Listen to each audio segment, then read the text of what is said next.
Hi, good evening. Have you settled down now? Welcome to those of you who came late.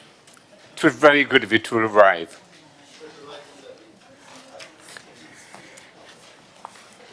Has, has this been read? Has the instructions been read? Yes, I can. Thank you. Good evening. Please remain standing while my priest says a word. It's okay. He won't be back. It is a promise, only for tonight.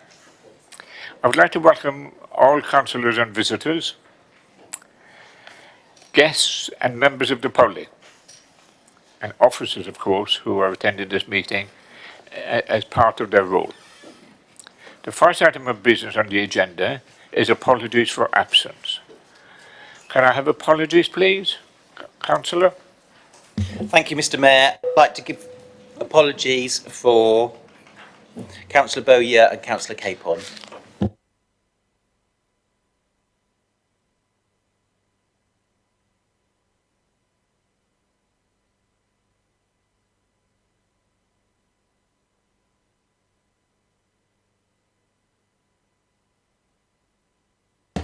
Thank you, Mr. Mayor. Councillor McCormick. Councillor McCormick.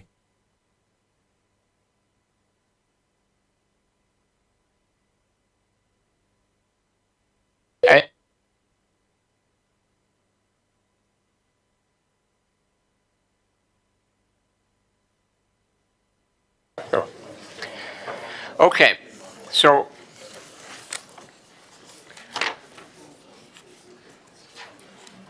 we're now at item 2 on the agenda, and it's called Declarations of Interest.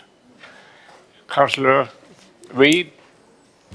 Thank you, Mr. Mayor. Just for completeness, on the matter of the budget, I will declare that I am the owner of a property which is being sold, so is currently vacant, but I have been given advice from legal that I am allowed still to stay in the room and participate in the budget debate. Thank you. Anyone else? Going to move on to the next item on the agenda, which is the Office of Deputy Mayor for the year 2019-20. We had previously notified you that Councillor Tilbury would be the next senior councillor, but he has now advised us that, he now advises us that he is no longer able to do it for that particular year.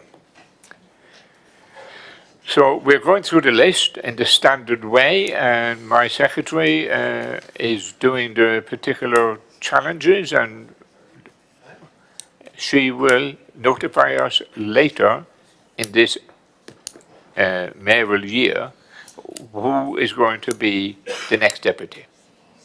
The next mayor, of course, will be my deputy, Diane. Okay. Announcements. As mayor, I have 2 announcements to make. One is to invite you all. Sorry, you need to clear the minutes first. Okay, yeah. I've just been reminded we need to do the minutes next. Yes, so we'll do the minutes next, okay? There they are. So, the standard norm is that you can only challenge the minutes, but not only for accuracy. So, does anybody want to propose, or will you accept that I propose the minutes? Just need to read them. Yeah. Now, we've had some formatting problems with the minutes, and it's been revised. So don't worry about it, because formatting is nothing to do with the content of the minutes. It's just making sure that they're set out in the right particular way. So, can somebody second the minutes for me, please? Thank you, Councillor. Does everybody approve the minutes? Great, thank you. I'll now sign them.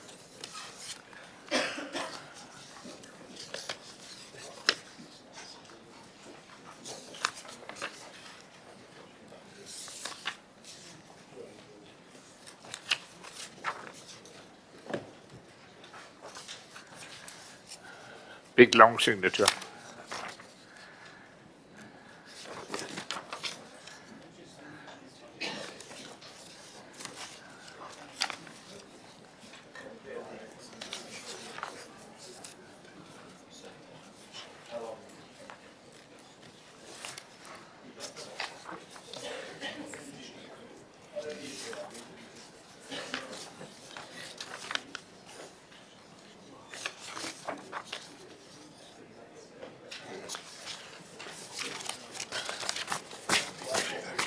Now or afterwards, it's up to you. Because those are the minutes. All right, yeah.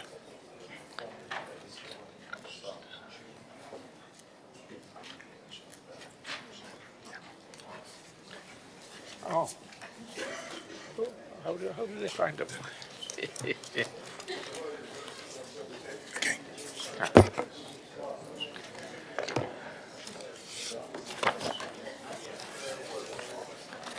Now, before I go to my announcements, can I just ensure that I remind you, if you will, to not communicate with the external world via your phones, emails, or whatever. It would be courteous if you paid attention to the proceedings of the meeting, and it'd be really helpful. So I'm only asking you. I can't tell you, but I am asking. That's your script. Yeah. Now, I've got two functions coming up. One is Basingstoke Travels the World, which is the Mayor's concert on Saturday evening this week. So if you've got nothing to do or nowhere to go on Saturday evening, come along to the Mayor's concert. It's all to do with young people performing and displaying their skills. One of the group, Russian dancers, children, they'll be singing and dancing, led by a Russian woman, Olya. She's a fantastic woman who does lots of things for people in care homes and homes of generally. And they go along there and they sing and dance Russian for them, and the people love it. If you want to experience it, come along. And in addition to that, we have a Japanese drum gang. They do huge Japanese drums, and they bang them and bang them, and I've been to see them. So it's really worth a treat. And if you ever get hungry when you're there, you can always come to our charity lunch, which is on the 27th of March. Okay? So you're all welcome, and if you turn up, it'll be a treat. For you and for me.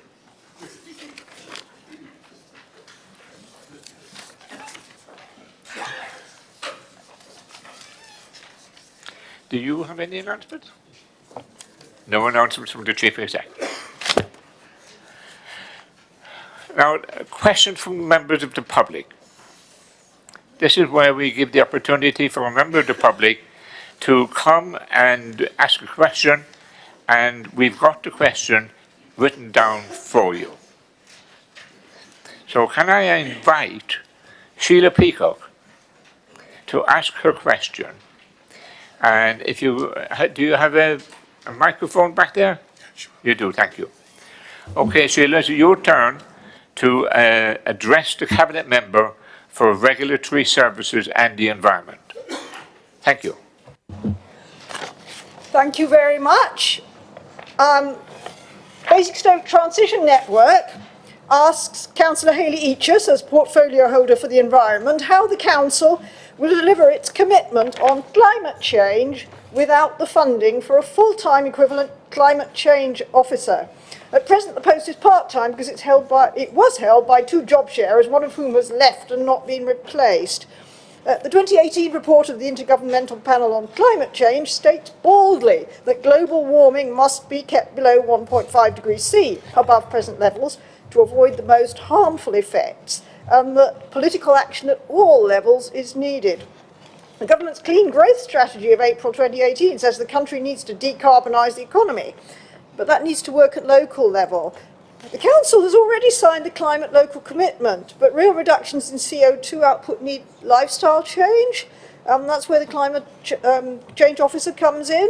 The 2017 Council Policy on Climate Change has Pledge 2, which says that the Council will support and encourage residents, community groups and businesses to reduce their carbon emissions across the borough. And so there's work in Green Week, home energy efficiency, low carbon planning for the new housing estates, transport strategy, and fulfilling the commitments in the local plan. Also in waste and recycling, incinerating plastic is adding fossil fuel carbon dioxide to the atmosphere. So the Climate Change Officer should really help increasing the recycling rates and reduce the wasteful use of plastic, and work to attract recycling businesses to the town's industrial estates, which will make recycling cheaper for the council. And for all these reasons, we believe the Climate Change Officer role should be expanded, and ask why it has not been made back into a full FTE or more in the 2019 budget, and how will the council show its significant commitment to reducing climate change while still making a 50% cut in the Climate Change Officer post. And I'll just add to that, how many of you bought ice creams in the last couple of days? Whoops. I didn't buy any ice cream in the last couple of days. Okay, Councillor Eaches, would you like to respond? Thank you, Mr. Mayor. This council is absolutely committed to continuing with the delivery of the climate change strategy. As part of the work to develop Horizon 2050, local residents told us how important it is to them to collectively focus efforts on environmental sustainability, improving air quality and investing in renewable energy sources, green spaces and green infrastructure. We recognise the importance of this area of work, but also that it is a cross-cutting theme across the organisation rather than the responsibility of any single post. So there are a wide range of internal services engaged in this delivery who are each leading on their contribution to the strategy, including the efficiency of council-owned assets, considering options to reduce emissions and improve air quality, developing community-based initiatives such as LED light installation and initiatives to increase cycling and improve access. In addition, the waste contract places specific requirements on the contractor to help increase recycling within the borough, and we have a whole waste team of officers that also work alongside me in relation to recycling. We are currently pulling together information on initiatives which have successfully decreased carbon emissions and increased efficiency to help inform our approach going forward, which will clarify resource requirements and identify opportunities for alternative and self-funding. We welcome the opportunity to discuss effective approaches which will further benefit the community and help towards the Council's aim for a sustainable borough. And because we welcome that opportunity, I understand we do have a meeting with you on Tuesday that was set up by Martin Heath. Thank you, Councillor Eaches. Do you have any supplementary questions, Sheila? Thank you very much, Councillor Eaches. Yes, I wondered specifically how the initiatives that you mentioned might apply to the Manydown estate. There being, it seemed to me, an opportunity there to make a particularly important impact with the opportunity for a sort of garden suburb that encapsulates a progressive attitude towards reducing and mitigating climate change. Thank you. I think I've made clear that green is cross-cutting against all the areas of the council. Manydown is a massive project and there's a huge team of officers working on that, and along with my other cabinet colleagues, we're all well aware of the importance of green and sustainability running through that. I work with my cabinet colleagues who deal with Manydown in that respect, and I also meet with the officers regularly, so we're well aware of those opportunities and we will work to make sure we make it as sustainable and as green as possible. Thank you, Councillor Richards. We're going to move on now to petitions. We don't have any petitions tonight, so that's a good sign. Now we have resignations and appointments. Do you have any resignations or appointments to make to the main committees? No? No? Nothing? Well, that's a turn up for the book. It's very good news. Yeah. Outside bodies. Yeah. So. And do you have any resignations or appointments to make to outside bodies? You have one. Do you have any? No. Do you have any? No. Off you go, Councillor. Sorry, Mr Mayor. I just wanted to put forward Councillor Terry Reid for Carla the Arts.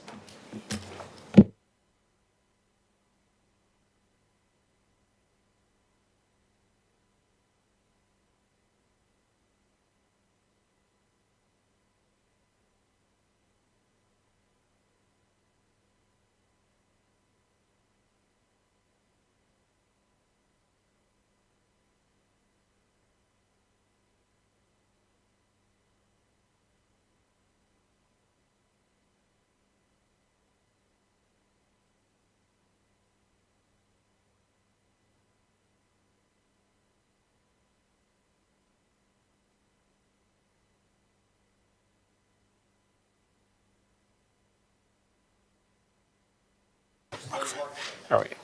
In your packs on page 21, you have the calendar of meetings for the next mayoral year. If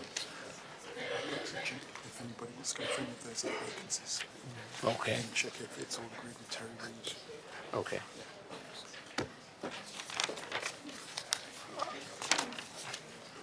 It's against that. All right. Yeah. So can I first check with Councillor Reid that you're prepared to accept the nomination for Carla? Yes? Thank you. We have two other vacancies. Oh, no. Is that agreed across the council? Terry Reid. All right, okay. Vote against it. Can I check that you all agree that Councillor Reid should be the representative? Agreed. Thank you very much.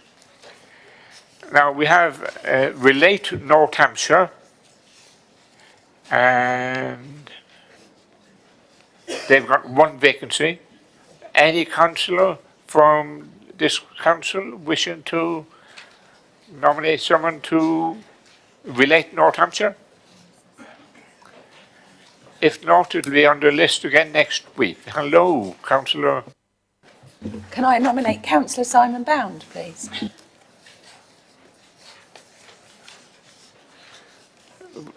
You know what this is? Marriages.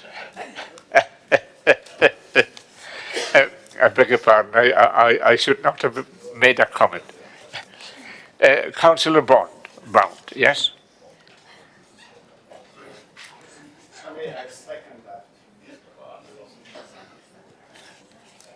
Well, that's very kind of you, Councillor.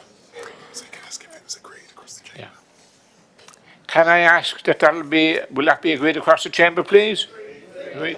Thank you. Is there? Right. Which was at the bottom of the previous page. Yeah, that's a vacancy. And we also have, believe it or not, a vacancy on the Musical Festival Committee. Now, we spent lots of hours arguing about the musical festival, how we should hold it, how it should be funded, matters of that nature, and now we need a representative to represent the council on the committee. Basingstoke Musical Festival. Any offers? Any volunteers? Pressed people? No? In which case, we'll come back to you next time. Thank you very much for that. Now, as I previously suggested, we have a calendar of meetings. It's on page 23. Does anybody have any issues to raise in relation to that calendar of meetings? No? In which case that calendar of meetings is approved. Agreed? Okay, thank you.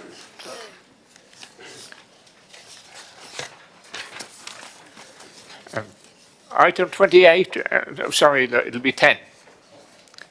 We now get to item 10, which is called Horizon 2050, the journey towards 2050. It's in your documents. The idea is that we ask this council to adopt the 2050 horizon ahead of adoption by the Basingstoke Area Strategic Partnership in March, which is tomorrow. It's not tomorrow, by the way, the meeting, but it'll be March tomorrow. So, could I ask the leader if you would propose it? And if you have a seconder, perhaps you could identify that person as well. Thank you.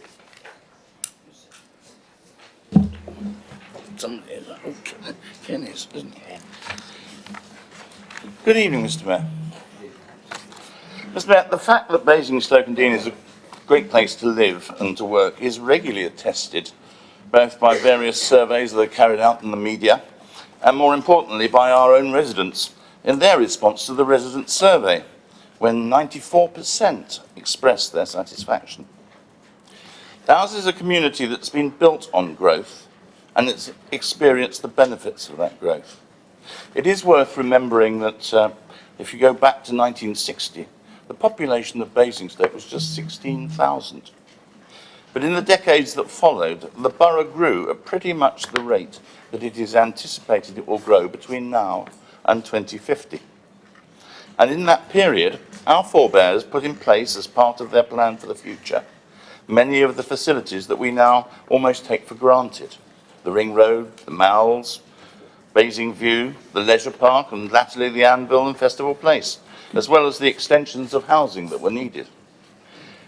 It is appropriate that now we too should be turning our minds to the future and the sort of place that we want to leave as a legacy for our children and our children's children, and taking the appropriate long-term decisions to bring that about.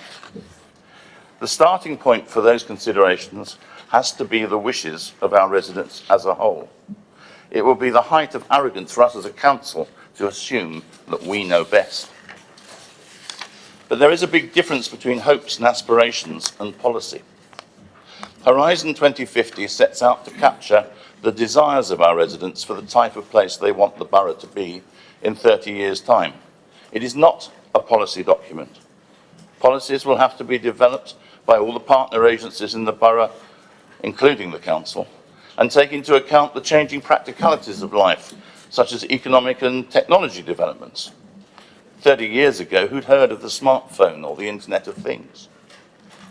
But whilst it will be totally wrong to fetter the freedom of action of our successors, future policies can still be framed in the context of the ambitions expressed in Horizon 2050 by our residents, until such time as that vision is refreshed.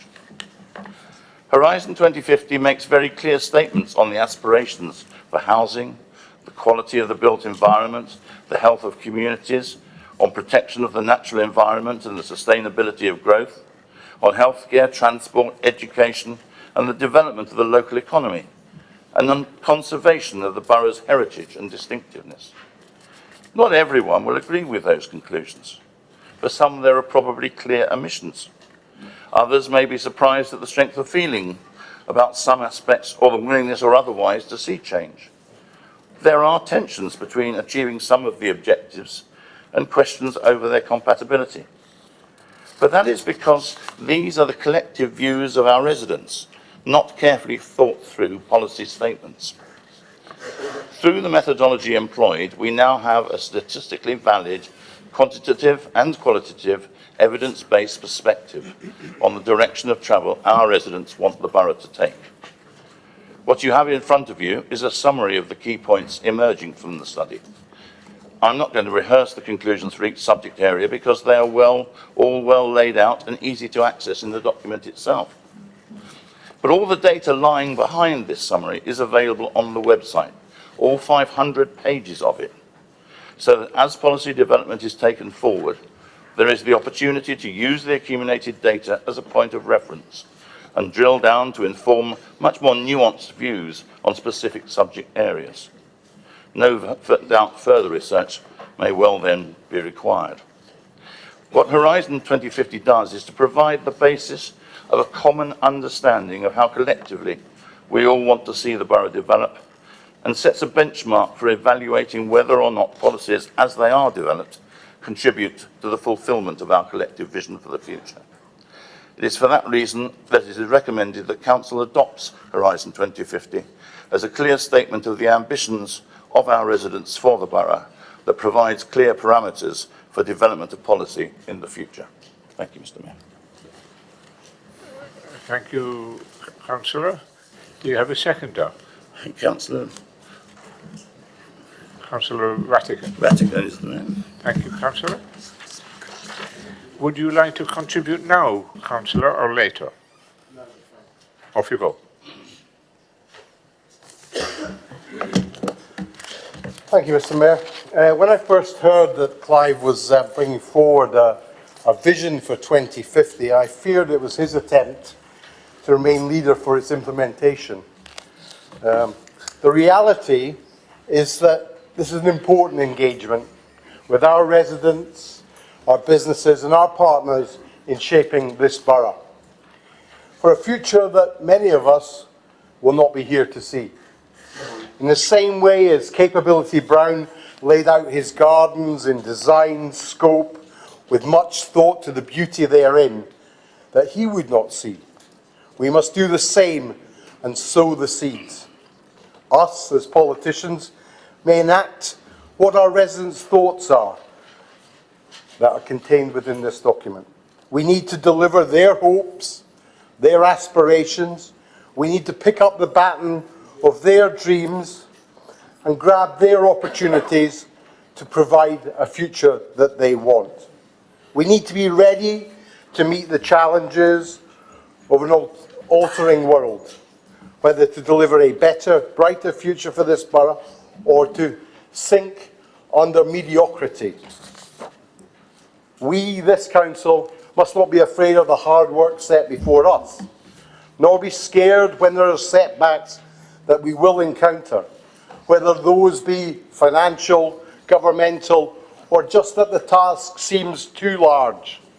We must have the courage to ask and ask again, are we headed in the right direction? If the answer is no, we must stop, adapt, and put our shoulders to the wheel again to deliver a vision on which our residents see fit to call their place and their home. Change is dangerous. Well, it is in politics. For it may bring fear, anxiety, but we must herald it out, hold out, and say it brings hope and opportunity too. We, with our partners and the people of Basingstoke-in-Deane, need to get out of our cosy, comfortable condition and be ready to roll up our sleeves for the revolution in thought within the 8 areas of vision set before us tonight. There is no need for conservative, liberal, or political parties in this. This is for us all. This is for everybody we care about in the borough. We need to be lions in the fight for the future that we can shape. Join with me and the vision set by our people to lift your eyes to a further horizon. I urge you to live it, to embrace it, to endorse it, and make this paper our template to a sunnier future.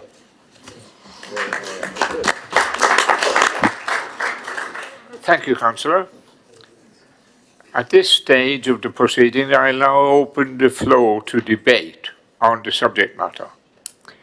I've got, currently I've got 3 plus 1 if, 1 maybe. Councillor Regan? You see, I can always get your name right.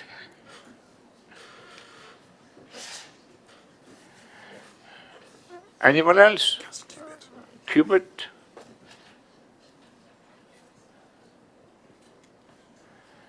Yes. Anyone else? Okay, we'll start with Councillor Isaac, please. Good evening, Mr. Mayor.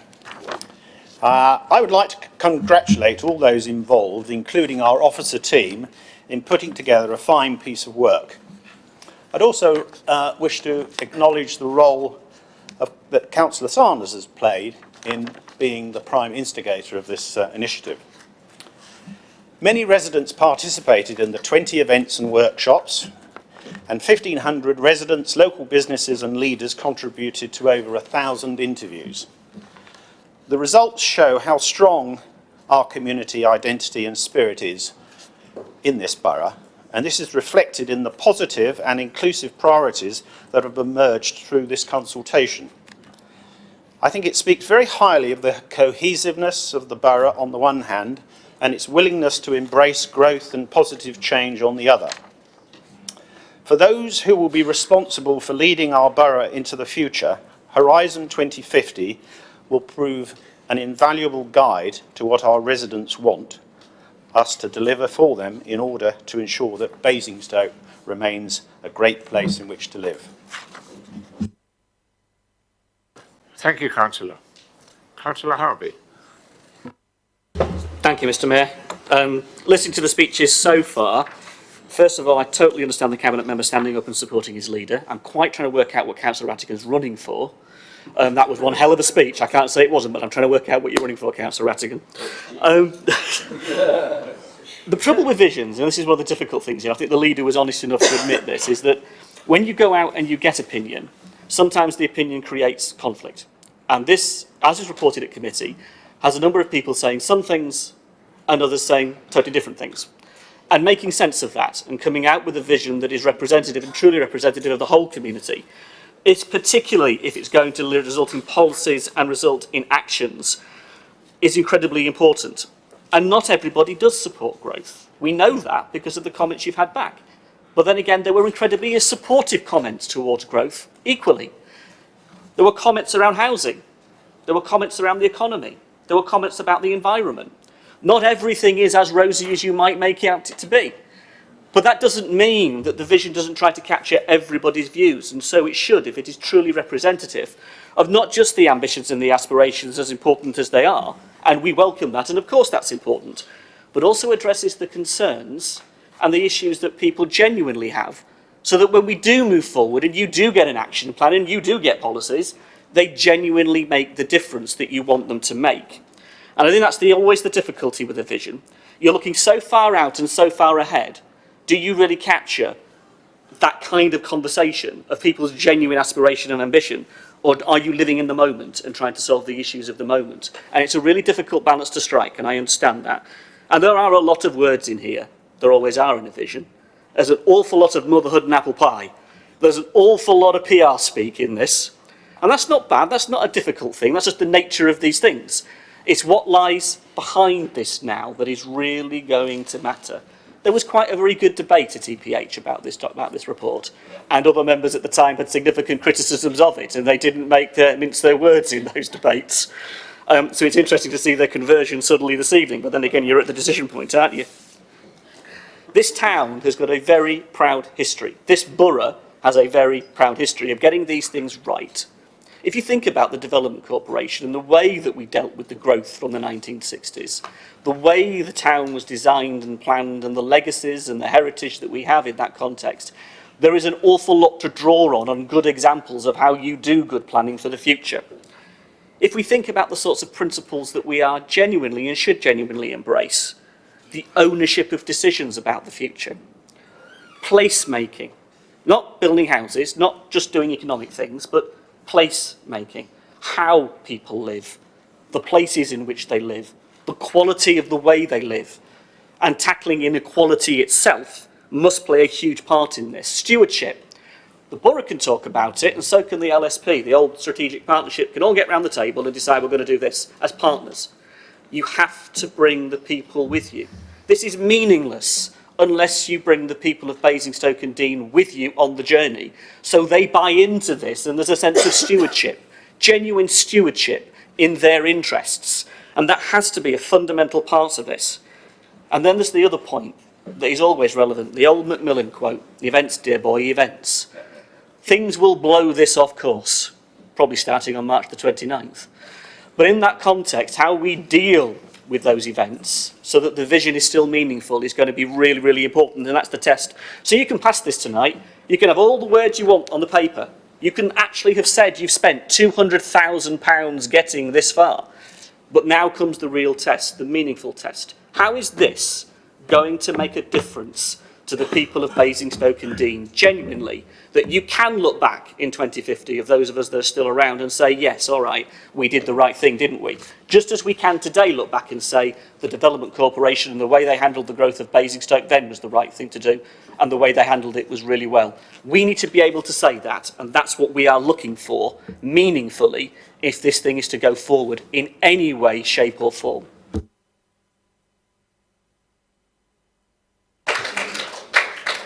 Thank you, Councillor Harvey. Councillor Foss, is that you behind the beard? Yes. Off you go then. Thank you, Mr. Mayor. Basically, I think everyone in the chamber, it is clear from comments that have been made that Basingstoke and Dean is a good place to live, and that this document gives us the opportunity to set bold ambitions and aspirations for the future by providing a framework of preferred outcomes from resident feedback, shaping future policy making. However, whilst I support the document, I am very concerned, that while the document points to the future, it is written and refers mainly to the technologies of today. In order to be truly mindful of this future, I believe this document needs to be updated on a regular, timely basis and not just left as a dusty tome in a pile of old documents for future generations to study where we thought we would be versus where we are and how we potentially got it so wrong, like an old episode of Tomorrow's World or The Jetsons. Is the paper bold? Yes, it is bold, but is it bold enough? Of that I'm not so sure. Could it have been more visionary? Yeah, I think it could have been, but however, I am pleased that it isn't so visionary for the following reasons. 2050 is just 30 years away, but in the last 30 years, if we look back, there have been such large technological jumps that few visionaries could have potentially foreseen. Look at the computer. 32 years ago when I left school, after my A-levels, we had 6 computers for a school of 1,500 students. Nowadays, we all have laptops, we all have tablets, and we all have smartphones, with far more computing power than there was ever even envisaged then. Then, like now, people have great difficulty seeing into the future, even if it is only 30 years away. So whilst I'm disappointed in the limited vision on one hand, I'm also pleased on the other, as it enables officers to update the paper to reflect the new technological advances that we do not yet know about. However, there are 2 areas that I do want to talk about, the first being the economy and the second being education. With the economy, by all means wax lyrical about attracting high-tech companies to the borough, but please, let's not forget the more traditional workspaces, such as heavy manufacturing and warehousing. If we do so, we will develop and polarise our workforce into 2 areas, one of high-paid technical jobs and the other more low-paid jobs, with no middle ground which will allow the workers to migrate from low-paid positions to higher-paid ones. This planning needs to take place now and be properly thought out and planned in order to increase the supply of industrial land, and that to be phased across the borough, rather than just looking at my ward around junction 7 of the M3. Education. At EPH, we were quite vocal about the lack of vision in education. Here in Basingstoke, I believe we do tend to stop at the end of secondary education with QMC and BCOT. And if our children want university educations, they must travel out of the borough. Now, to some parents, this may be a blessing, but others may think not. And I think it would be visionary to look at having a University of Basingstoke, which, alongside offering courses that will benefit the town's employers, will also offer courses on the arts. Not that truly would be visionary, rather than limited to, quote, a new form of higher university-based education to be introduced, linking students with employers and encouraging growth in technical skills, unquote. So to sum up, While I support the document and thank officers and the administration for their hard work in putting it together, I do support it, but I support it critically and implore the administration and officers to update the document regularly and not just leave it on a shelf gathering dust. Thank you, Mr. Mayor. Yeah. Thank you, Councillor.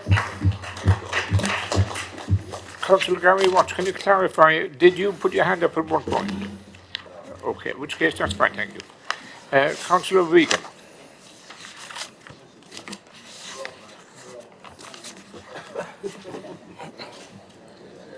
That's one down. Never had microphones like that. Never had computers either. But what we did have was actually full employment, comprehensive schooling, council housing, and a bus service that ran in the evening. It's cast itself 50 years forward, no evening bus service, no full employment countrywide, and certainly no buses. So you can't predict what is happening in the future. It's too far ahead, and no one could have foreseen the technological revolution, and actually the demise of affordable housing, public transport, and actually the basic public realm that's just happened over the last 30 years. So I see none of that in there. And I also see, obviously Basingstoke in 64 was built for the car, and still had, as I said, still had buses. But I noticed in the document there's no commitment to public transport, none whatsoever. It's all right, a bit of walking, a bit of cycling, but there's no provision for a rapid transport system. Surely we see with the climate change there, we can't just keep on promoting the car. There is no vision there for that, so I can't support the paper. And and also, I look forward to surviving enough to see the fourth town centre, because I've seen 3 before. But I can't support the paper because it has no commitment to public transport, affordable housing, or the public realm or the public good. Thank you. Thank you, Councillor.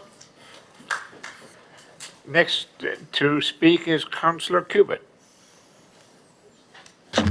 Hi. Good evening, Mr. Mayor. I'd just like to say I think that the paper on balance is interesting, it's useful, I will support it. But we did have a robust discussion in EPH on a number of issues which we had concerns about. And certainly my residents are not as keen for a hell-bent objective of growth in the borough to the detriment of their lifestyle. And whilst you might say that that's selfish and small-minded, I think the context is that it's useful to inform, but I hope it doesn't constrain us going forward. And specifically because I'm a passionate Democrat, and I believe that whilst it's an interesting paper to inform in the future, it must not bind our successors or ourselves in what we are elected to do, which is to represent our residents. And that's my one fear of this entire paper, is that it was predicated on workshops, which I did attend, and there were a lot of lobby groups there. And it was based on, as Councillor Isaac just said, 1,500 residents, where I'm elected to represent 6,000, and we have a very big borough. So whilst I will support it, and I congratulate its ambition, I think it has to be recognised as a document that must not constrain the democratic will of the people of Basingstoke Borough.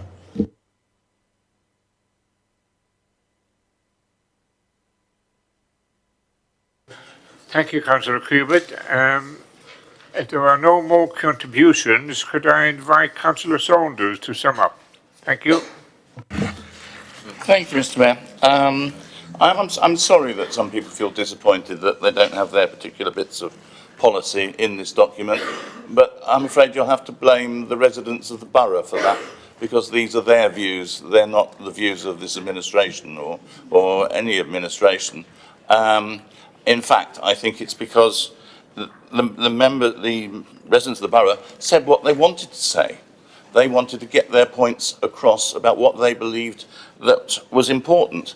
And it is a very difficult thing to draw together all those strands, and what you are getting is a collective view, which of course is not going to be relevant necessarily in every corner of every ward that we have within the borough.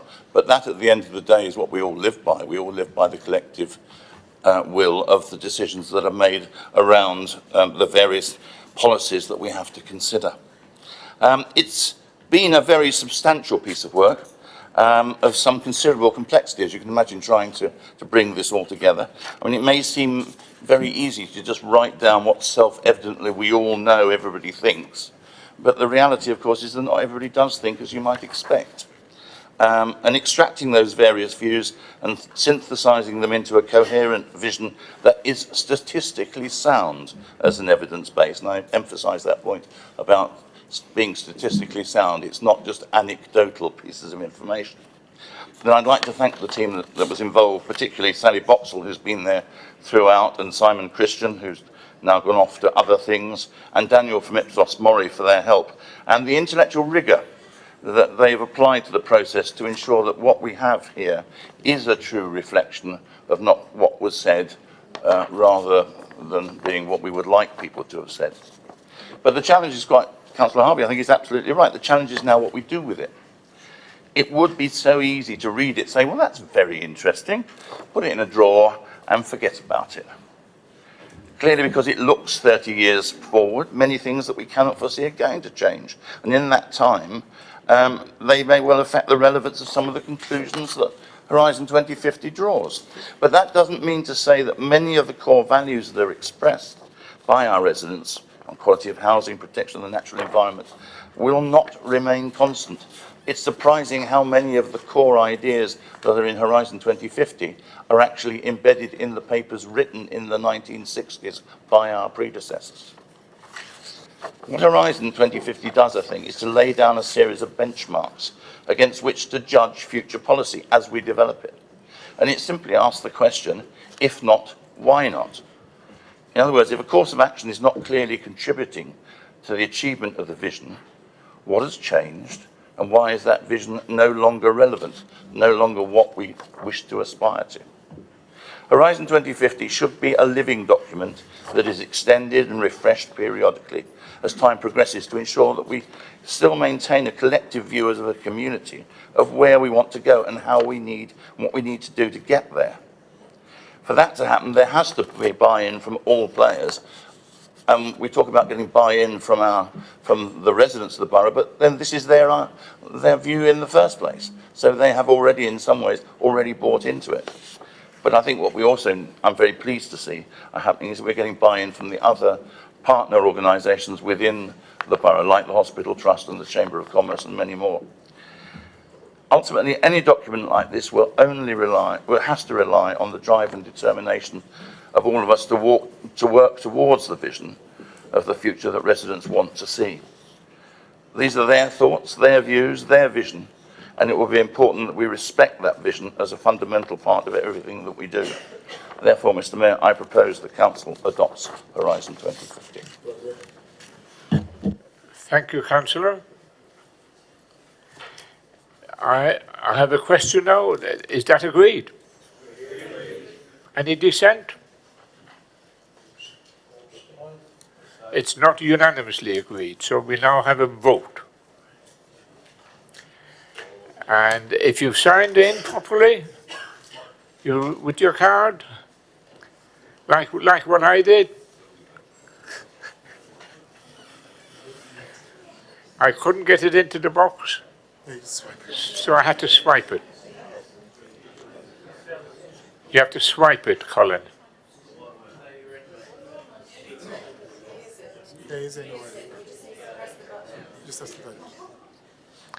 Okay.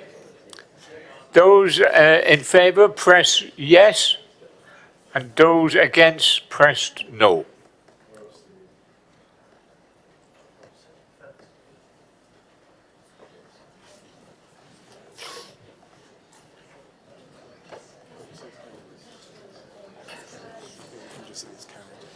Yeah. It's obviously carried, and we'll report it as carried. Is that okay? Yeah. Okay, now we move. Yes, please. You wish to?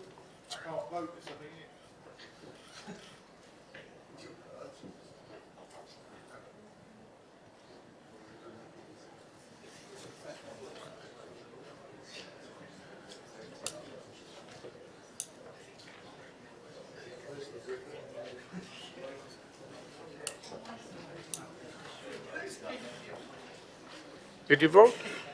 Did,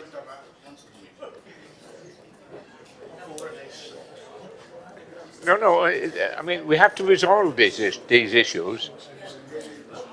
Excuse me, young ladies. Just checking maybe because it's in a different set. Yeah, that's fine.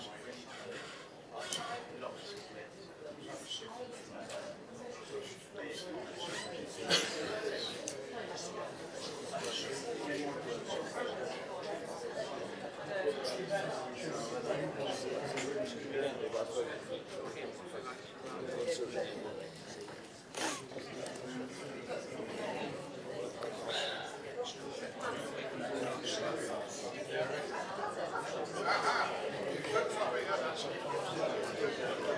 I think if it goes to the next seat as well.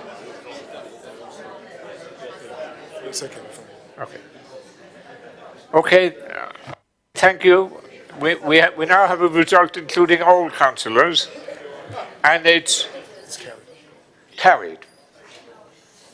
Full stop. So I'm now going to move on to the item 11, pages 81 to 96, the Property Investment Strategy Annual Property Report 2019-20. Okay, so who's doing this?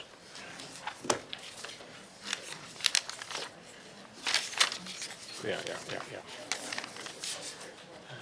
There you are.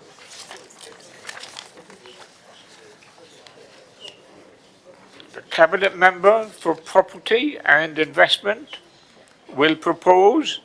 And do you have a seconder? You have a seconder, thank you. So would you like to start, Councillor Isaac? Indeed I would, Mr Mayor, thank you. This paper is the annual plan for the property investment strategy. The objective is to continue last year's good work when £1.2 million of additional net income was generated by investing this fund in commercial properties in the borough, by utilising the remaining £5 million allocated to deliver the 1.7 million total target for additional revenue. We also seek Council's agreement to make available up to a further £5 million in case this is needed to buy a suitable new investment. Many of the investments we consider with officers are over £5 million, over the £5 million now left to invest. Any additional money invested can be reinstated by the sale of existing poorly performing assets, as we are proposing to do under this plan in order to drive even better returns from our important property portfolio. Thank you. Councillor Tate, would you like to make a contribution now or later? Thank you very much. Off you go. Thank you, Mr Mayor. I'm very pleased to support the property investment strategy for 2019. It remains a very important source of revenue for the council and is on target, as Councillor Isaac has said, to reach 1.7 million during the period. It's worth noting that this is some £900,000 in addition to that which we would probably obtained under previous Treasury management. So this type of revenue is really, really important to the future of this borough. I do support the proposal to increase by up to 5 million, particularly as it comes from the sale and disposal of poorly performing assets. It's important that we continue to manage our assets wisely to continue this level of performance in the future. And it is worth noting that we are not undertaking borrowing to achieve these sort of goals. And finally, in terms of governance, the governance that we have in place has successfully delivered the £25 million so far, and I've seen no reason to suggest that the governance that we have in place will not be appropriate for developing further assets development in the 2019 year. So I'm very pleased to second this particular report. Thank you, Councillor Tate. The issue is now up for debate, and I've got two current speakers. Councillor Taylor, Kim Taylor. Thank you, Mr. Mayor. I've had some thought about this strategy document, and I've had the benefit of being exposed to it in the Audit and Accounts Committee. And I have considered on balance that I actually don't support this strategy, and specifically the request that funds be increased by £5 million for a number of key reasons. Firstly, when this strategy was approved on the 23rd of February 2017, it was with the expressed wish that the investment in residential property should be prioritised. And indeed, the wording specifically stated that because of the social and economic benefits for residents and to this council that would flow from appropriate investment in the local residential sector, that proposals for this should be prioritised and accelerated accordingly. In the short time that I have been a councillor, in almost every Audit and Accounts Committee I have attended, the issue of the lack of investment in residential property has been raised by members of all parties. Expressions of disappointment that no plans or proposals have come forward are regularly made by members of the committee. A copy of the Winkworth's report in relation to residential property has been requested over a month ago. It would be fair to say in these circumstances that the Council's wishes in February 2017 that the residential investment should be prioritised and accelerated has not been met. To this extent, the strategy has failed to meet one of its primary aims, in my opinion. Secondly, the focus on investment in commercial property creates an unbalanced portfolio, which brings with it increased risks to the Council in the current uncertain business climate. Now is not the right time to be investing in more commercial properties. Thirdly, to continue to reinvest property receipts into yet more property acquisitions does little to add value for the residents of Basingstoke. It simply becomes a self-perpetuating property investment business, and that is not the business the council should be in. We are in the business of providing services and making the lives of our residents better, and that includes doing our bit in respect of alleviating housing pressures, something that this strategy has failed to deliver on despite the specific requests of Council in 2017. Thank you.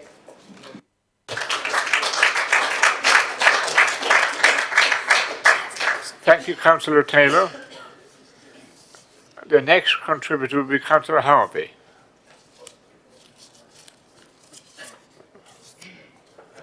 Councillor Potter, you want to go next, please?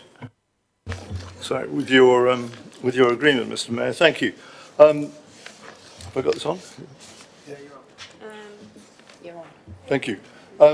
Councillor Taylor's covered many of the points that I was going to try and do myself, but I just want to make the particular point, if I may, and I, in this respect, would be speaking, I hope, on behalf of the Audit and Accounts Committee. I know Councillor Gardner had his hand up to speak and he'll say whatever he wants. He wasn't at the meeting, the last main meeting of the committee when this matter was discussed, but there was a unanimous support in that meeting, which was sent, obviously, to Cabinet to consider, where the committee was very clear in saying it did not agree with the proposal that the fund should be extended by the £5 million. We were very clear in saying that Council had been clear originally in terms of determining the limit of £30 million.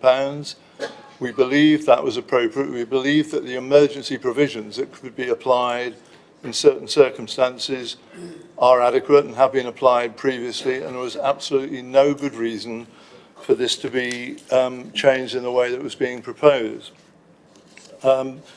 We did ask, quite frankly, whether there was a particular property in mind, and we were told, no, there isn't.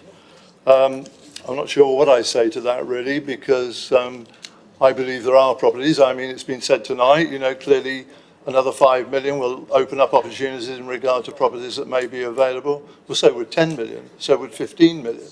But the limitations that were imposed by Council originally, I think, should still apply. If there is an absolutely pressing reason for extra money to be required, the emergency provisions could be applied in the way that we've said. I mean, I reflect on the terms of reference of audit and accounts, and particularly the commentary of Ernst Young in terms of its analysis of the Audit and Accounts Committee being a key component of the Council's governance framework. And I think that should be respected. I repeat the point, cross-party there was unanimous agreement within that committee that Cabinet should be informed of our view that they did not support this, and I ask Council to resist this recommendation this evening.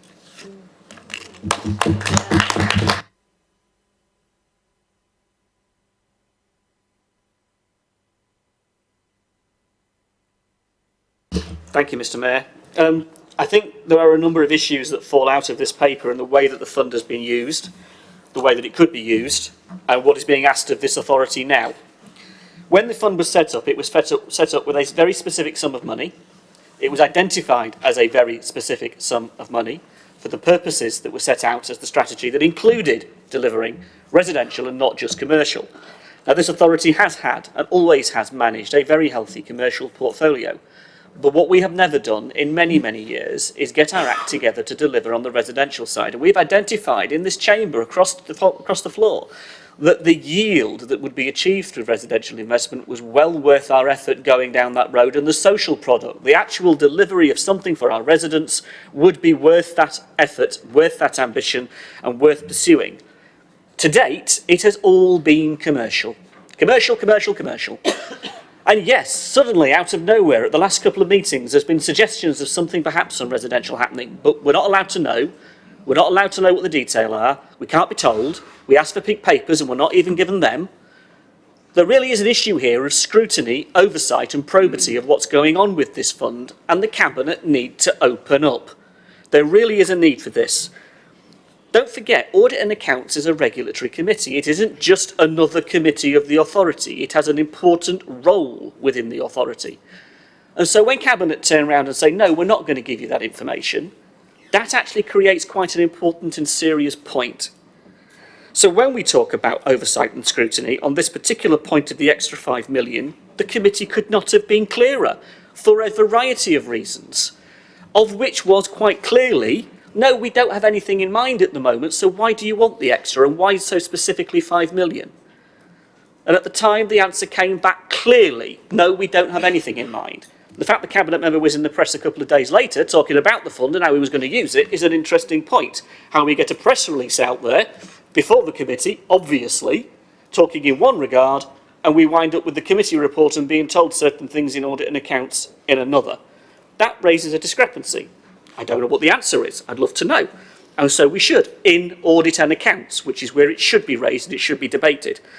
So no, I can't support the paper tonight as presented, asking for the extra money in the way it is, without any of these issues being fully and totally resolved in the appropriate place, which is at the Audit and Accounts Committee. That's where the debate was held. That's where the view was given clearly, absolutely clearly in our regulatory and supporting role. And if the Cabinet choose to ignore that, then that is a very serious point.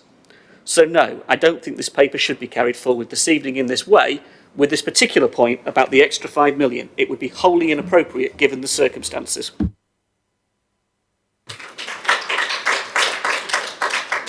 Thank you, Councillor Harvey. Councillor James.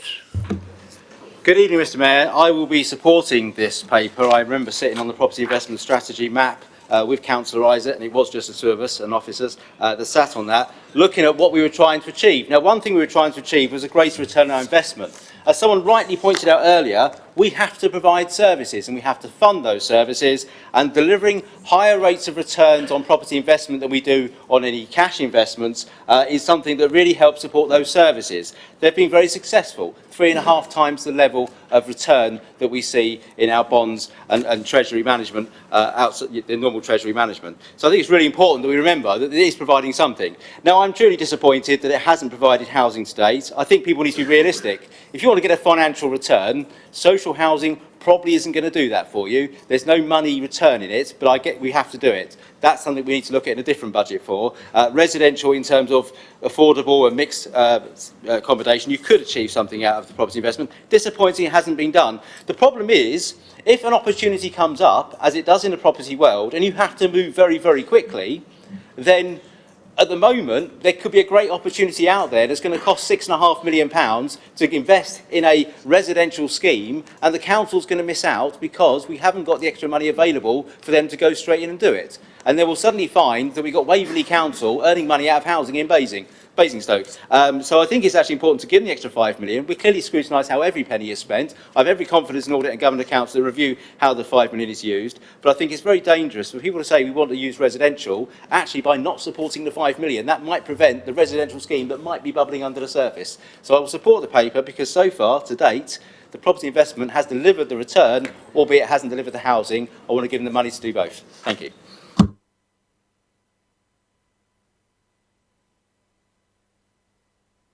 It's freezing here. Can we turn the heating on? Sorry? It's freezing here. Can we have the heating on?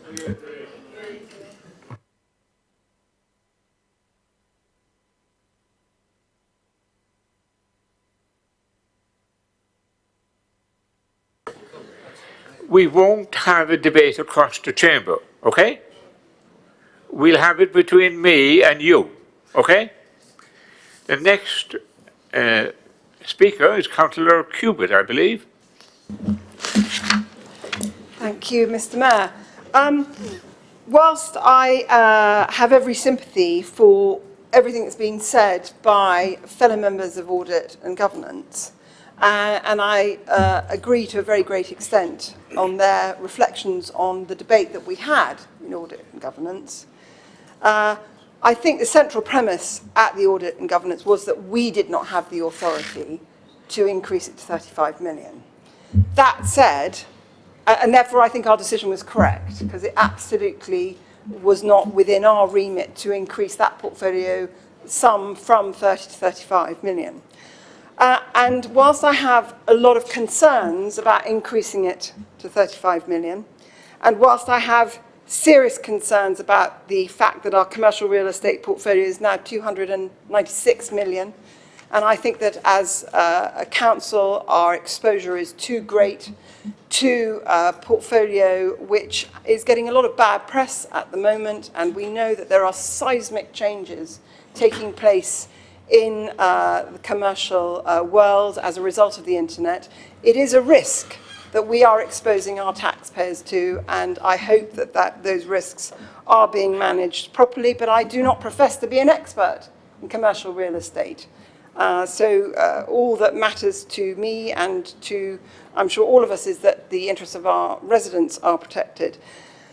What I would ask, however, is that in the event that the 5 million is increased tonight, is that we go back to the original approval, which was that the revenue that was to be achieved from this portfolio was in percentages, so it was 5 to 7%. And therefore, when we do apply our scrutiny, that figure of net income of 5 to 7% is then applied to the 35 million and not to the 30 million, and that we cease to refer to 1.7 million, because actually there's been a number of figures projected from this portfolio when I went back through the papers, varying from 2.8 million in the original paper that went to audit, then to 5 to 7%, and now to 1.7 million. So I think if we focus on a percentage, if we've increased it, that's fair. And on that basis, I will support it. The final comment that I did want to say is that whilst it looks great, the revenue that's achieved on this portfolio at this juncture, there is still 14 million unallocated of the 30 million. And that 14 million unallocated obviously is currently not generating the promised 5 to 7%. So I wish our property team well in achieving the projected revenues they've promised us. I hope they are achieved by 2021, but we must shine a light on the real figures and not the promises. Thank you, Councillor. We now have Councillor Gardner. Thank you. Thank you, Mr. Mayor. I'm happy to support the revised property investment strategy. The original version has proved to be successful, with significant increase in revenue returns to the council. significantly more than would have been possible if the investment had been left with the Treasury management. Treasury returns have dropped. They show no sign of returning to the high levels enjoyed in the past. The need to find alternative investments was essential to achieve better returns to enable the council to maintain service to residents. Higher returns involve greater risk. The asset categories are less liquid. But this is the balance to be struck to achieve the returns we need. The investment of the original 30 million is nearly complete, and the proposal to add a further 5 million to provide headroom for further purchases is sensible. As the possibility is foreseeable, it makes sense to approve the increase now, rather than follow the suggestion of using emergency procedures. As the intention is not to allocate the extra funds permanently, but to replace any headroom utilised with proceeds from possibly sales, this is a win-win situation. We can acquire property investments with a good return, and we can utilise Treasury funds to obtain a better return we would have achieved otherwise. The Audit and Accounts Committee debated the strategy and has made recommendations to Cabinet for consideration, and they're good, valid points. However, this strategy is right at the moment. The other concerns can be dealt with in the medium term. I like the strategy and I welcome it.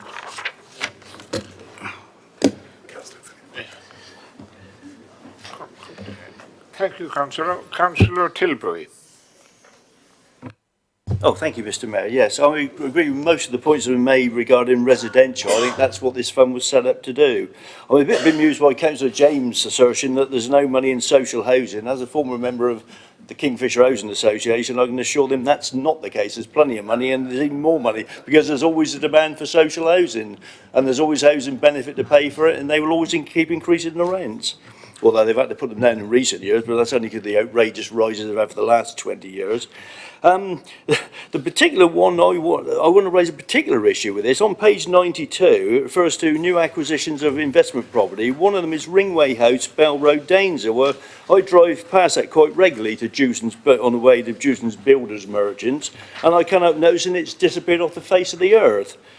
It used to be quite a large, substantial office block, but it's now been knocked down and turned into what appears to be a car park for Veolia's waste trucks, because obviously they're now homeless, as we've kicked about a Wade Road. So, I mean, I had no doubt they are actually, and obviously the return shows they make quite a good return on it, but clearly it's inaccurate to describe it as Ringway House when Ringway House no longer exists. So that could be clarified and hopefully corrected. So, but I think, the point is, there is a concern with keep playing money into commercial tenants, as Councillor Cubitt pointed out. There is a worry that it is becoming a bit of a bubble. And the point is, as we've seen, even quite large factories like Honda will just disappear overnight.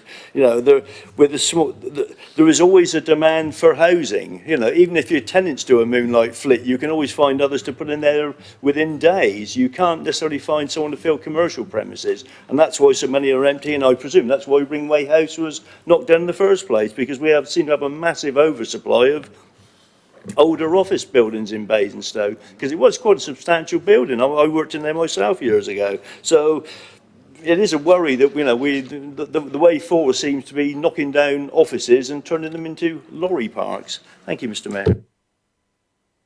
Thank you, Councillor. Councillor Philimo. Cheers, Mr. Mayor.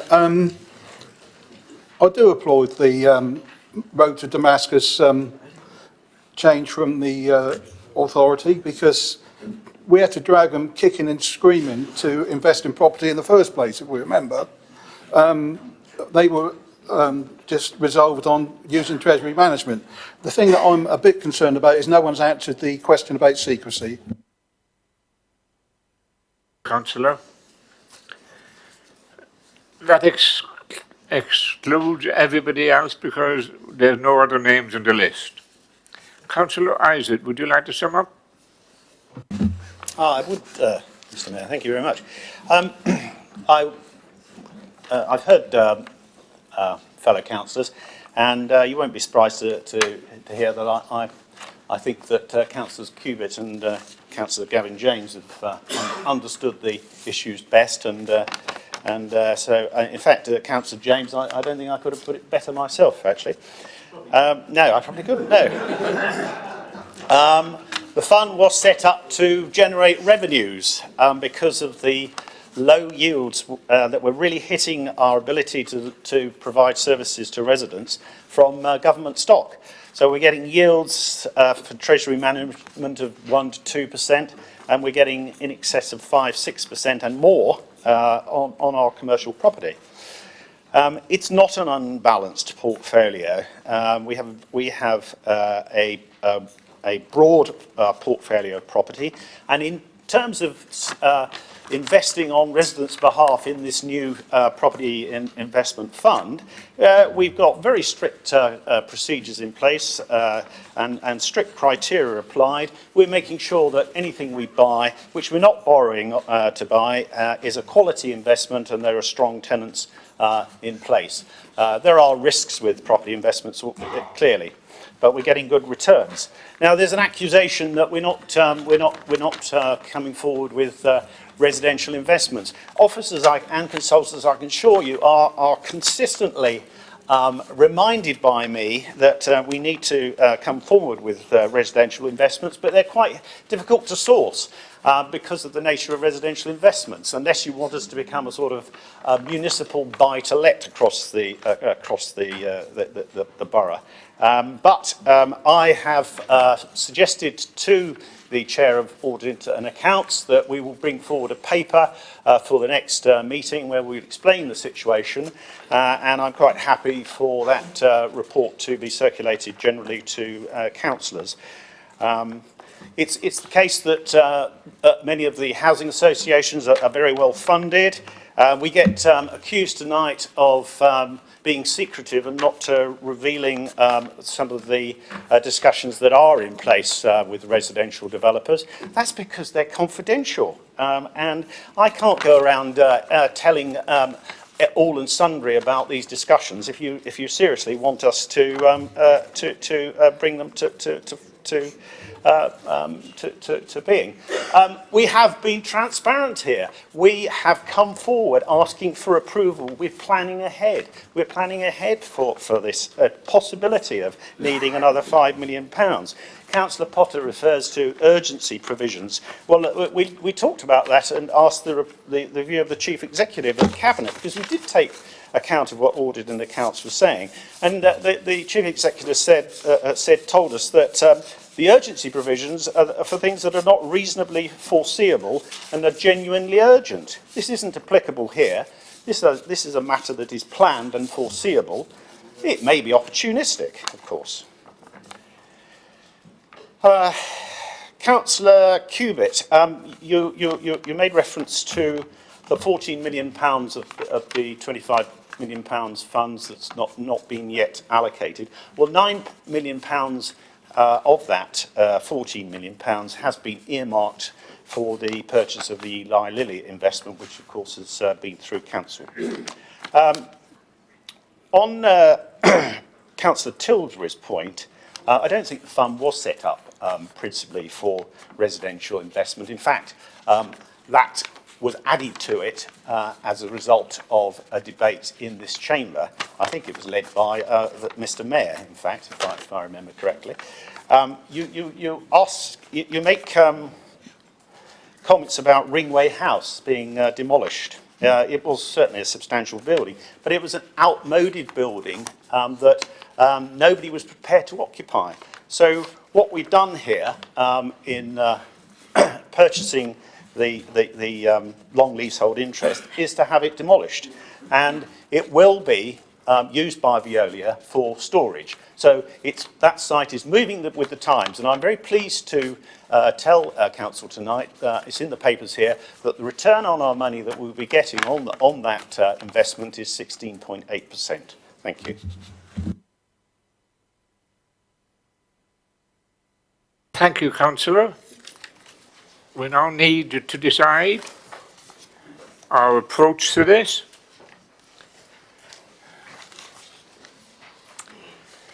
So the question is, are the recommendations from Cabinet agreed? Agreed.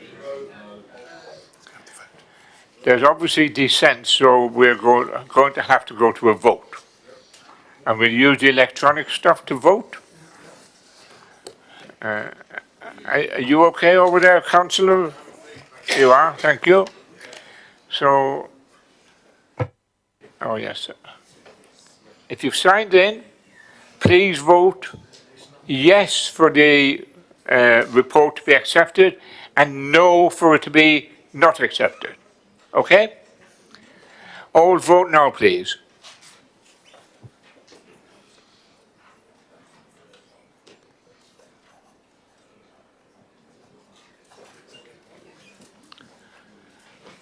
That's quite clearly accepted. Before we move on, can I just make a point, if I may? I did propose that we, on audit and governance, I did propose that we use some of the money for property investment. And the reason why we did it was because we were lending money to metropolitan borough councils to spend our money on their housing. Now, it makes criminal sense to me to lend money, raise money by taxes and lend it to other people to build houses. If we could, we should and could be doing that ourselves. But I didn't intervene during the debate, but I'm just making the point. I won't be mayor all the time, you know.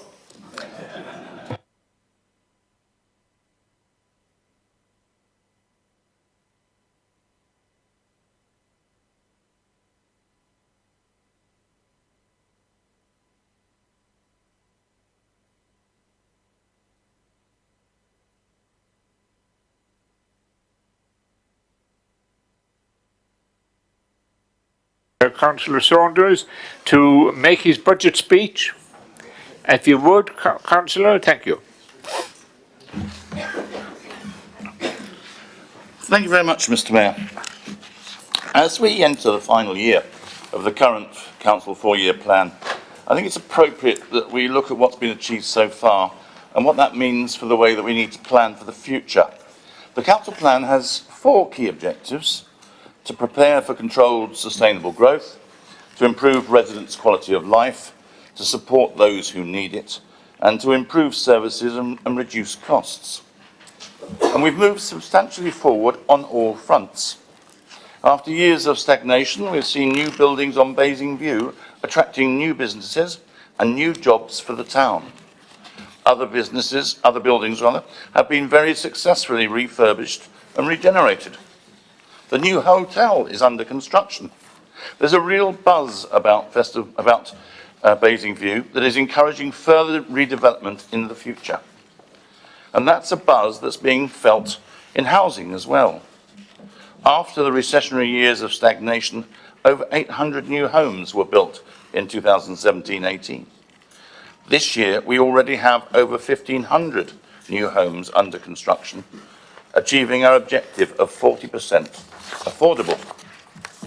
And to accompany the new homes, we have attracted over £70 million of government funding for infrastructure, enabling long-awaited improvements to the road network for the benefit of existing residents, as well as those who will come to live here in the future.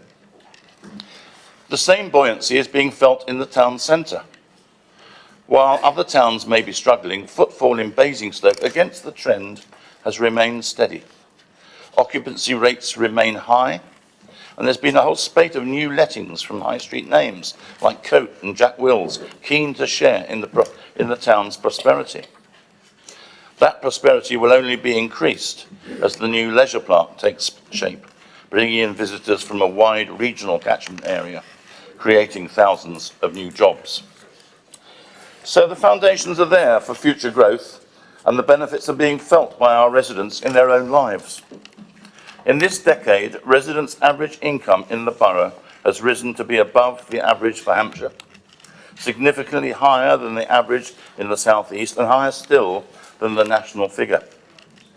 Unemployment, in contrast, is one of the lowest to be found anywhere in the country, reflecting the success of the local economy. Anyone in the borough who wants to work and is able to work can work. But of course there are still areas of concern. Far too many people are reliant upon the food bank and benefits payments to survive.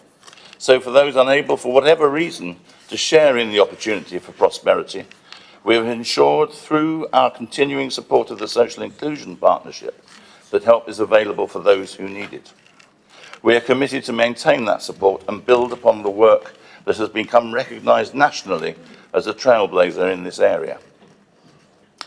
We can facilitate all these initiatives because of an underlying policy of careful stewardship of our resources. What this budget does is to maintain the sound financial foundation that will enable us to manage controlled, sustainable growth without putting at risk the services we currently enjoy and the support that we provide. For instance, it includes capital investment of over 147 million to 2022-23. It continues a policy of careful operational reviews to improve efficiency and reduce cost, building on the 30 million that we've already saved in the last 10 years. It is a budget that safeguards our resilience for the security of our residents, but nevertheless provides the resources to deliver on our ambitions to make Basingstoke-on-Deane an even better place to live. And there are considerable challenges ahead as we move from planning for growth to delivering it. We have to meet the pent-up demand for housing left over from the post-recessionary decade and deliver on the numbers in our local plan, including catching up on previous shortfalls. That is why seeing Manydown come to fruition is so important. But we will also bring forward proposals to help people get on the housing ladder and ensure that local people are at the front of the queue. We will be embarking on a new local plan to ensure that not only do we have the right numbers of homes in the right places, but that those homes are of the quality that we need to provide lifetime living. And alongside homes comes the need for jobs. We will continue the development of our employment plan and plan for new areas for business opportunities. And we will ensure that businesses in Basingstoke have available and are encouraged to use the latest in technology, whether that is 5G communications or autonomous vehicles or whatever, so that the borough becomes synonymous with the cutting edge of technology. Above all, we will work with partners to ensure that the borough takes significant strides forwards in protecting and improving the quality and sustainability of the natural environment, whether that is through lowering fossil fuel consumption, reducing emissions or harnessing greener energy generation. Our residents have made it very clear that this must be a priority for the future, and we will work to deliver it. Mr. Mayor, this budget lays down a firm foundation for the way forward, a way forward that contains much ambition, because Basingstoke-on-Deane deserves to have ambition, because it has the capacity and strength to make that ambition realistically achievable for the long-term benefit of all who live here. It is a budget that balances the need to tackle short-term issues with securing a prosperous future. Finally, it is a fair budget that listens to and responds to the needs of all our residents, and I commend it to the Council. Thank you, Mr. Mayor. Thank you, Councillor. Do you have a seconder? I do indeed, sir. Thank you very much. Do you want to speak now or forever speak? Okay. Did you want to speak later or now? Yes, too late. Okay, thank you. Thank you, Mr. Mayor. I'd like to start this evening by talking about our amazing staff in this place. I want to talk about our experiences with, for example, the street care and ops team. The amazing work they do in our communities and with us. Recently, in our example, in our own ward with Dove House, going above and beyond. Amazing staff doing amazing things representing this council in our borough. The housing and council tax and housing benefit staff who face with incredible difficulties, dealing with real issues that our residents face, do a tremendous job to try and support them and try and deal with the complex and at times heartbreaking issues that they are presented with, and do the best they can with a system that's broken and a system that doesn't work.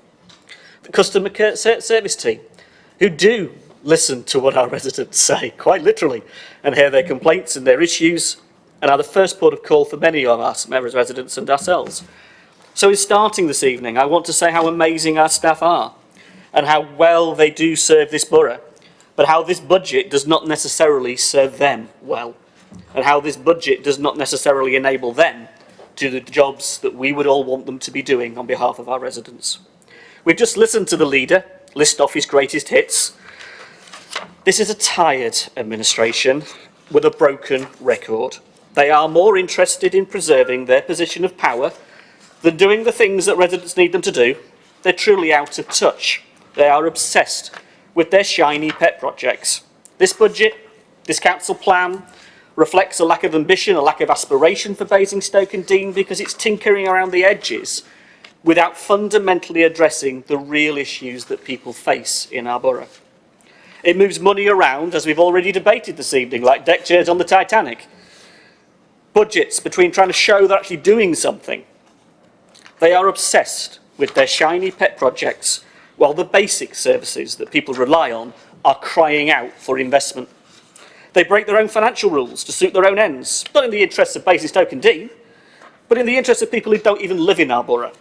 Consultants and London-based developers, all who will benefit greatly from the decisions of this cabinet over the residents in our borough, who will have to live with their mistakes for many years to come. This council is run in the interests of the few, ignoring the many. We say we see the few members of the cabinet isolated, not even communicating often with their own backbenchers, handing down policy on high and expected to be followed. Not inclusive, not responsible, not responsive. So for us, this goes to the heart of leadership of the council, and it is very sad to say that this authority, once renowned for competence, is now seen as incompetent. If this cabinet cannot even manage collecting our borough's waste properly, that is a damning indictment of this administration. It's bad enough that our recycling rate is one of the worst in the South East. It's bad enough that Veolia didn't even want to bid for the contract. The much lauded changeover to Serco has actually been a disaster. Missed collections. The amount of missed collections, the amount of residents that consistently report missed collections, poor service, recycling left uncollected. The state of flats, the way that this authority and other landowners have dealt with flats and the collection of waste has been nothing short of disgraceful. And consistent corporate complaints raised with partners and raised with this council go unaddressed and unanswered. And that is in itself a massive and serious issue, that those residents are being let down so badly by this authority. And just for the pleasure, we're now forcing them to pay for their bins. The disgraceful fact that some residents have to pay for their bins and that bins are replaced, they're smaller than they were before. And now they can't recycle what they could before, they're having to put it in the bins to go off to the incinerator, is a huge issue.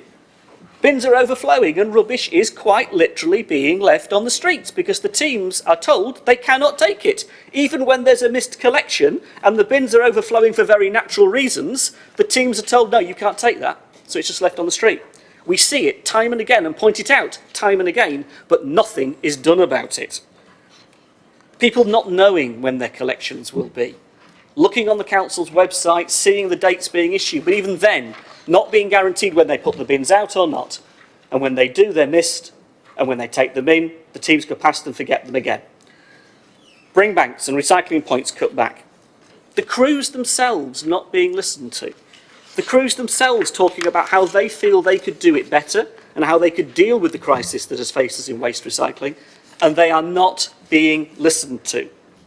So it's not only the fact that the contract was one of the cheapest, it's the fact that we've had to fork out £5 million for their delivery truck, the waste trucks themselves.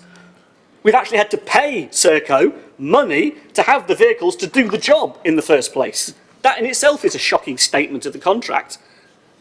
And now, for months after Serco take over, we find that the contract didn't account for household building in the borough, so we now have to find another £500,000 in the budget to cover the whole of the contract only signed a few months ago. People rightly say, we're paying a lot more in council tax, but we're getting a much poorer service for it. People are paying on average £40 more this year in council tax, but they are getting a lot less. Indeed, this budget itself sets out an increase of 7% in council tax. Now that is a huge burden on people when wages aren't rising anywhere near enough. When people are struggling to make ends meet, and this council thinks that that kind of increase can be justified, when the services are not keeping up with people's expectations. People want far more from their council. In fact, the Institute for Fiscal Studies has estimated that between 2010 and 2020, local government will have had its funding from central government cut by 79%. By 2020, local authorities will have faced a reduction to core funding from government of nearly £16 billion. That means councils will have lost 60 pence out of every pound that the government has provided to spend on local services. Next year, over 168 councils will not receive a penny from the government, and Basingstoke is one of them. So what does that mean? Well, for our sister council, the county council, that means they cut services like children's services and adult social care. And we see the impact of that in our communities. So it's not just this council, it's Tory cuts across the board. 15% less on our roads, shockingly 10% less on children's services, so that children's homes and foster care are directly affected. Child poverty is a real and very serious issue in Basingstoke. When you take into account housing costs, nearly 1/5 of children in Basingstoke are living in poverty. This is an absolute scandal in our borough when we see the affluence we have in Basingstoke and Dean. This is the truth of a Tory-run Basingstoke. And this council, who stepped in order to run services under supporting people that the county didn't want to run, has been forced yet to make yet more cuts to these vital and important local services. The most vulnerable people in our community are consistently on the end of these cuts. There is a budget hole, a huge budget hole, and yet again it is the most vulnerable in our community that are being hit the hardest. Reducing the homelessness budget is truly shocking. In fact, it's more than that. Just supporting people, speaking to people working on the front line, supporting people in most need in our borough, there are huge challenges that this council needs to address. Simply saying it's not us, or it's on somebody else's responsibility, is not good enough. Universal credit, debts, missed payments, government agencies like those that pay child benefits and tax credits not speaking to local government and to each other is causing huge stress and strain to many local people, What they're having to go through is shocking, truly shocking. Figures from the Trussell Trust show that food bank use has increased 52% in 12 months after the full service of universal credit has been rolled out. Universal credit is intended to lift people out of poverty. What in the world has gone wrong? The National Housing Federation reported in June that housing association tenants on universal credit are more than twice as likely to be in debt compared to all other tenants. 73% of universal credit tenants are in debt compared to 29% of all others. And according to the DWP's latest figures, 16% of all new universal credit claimants did not receive their initial payment in time, and 1 in 10 didn't even get a payment on time.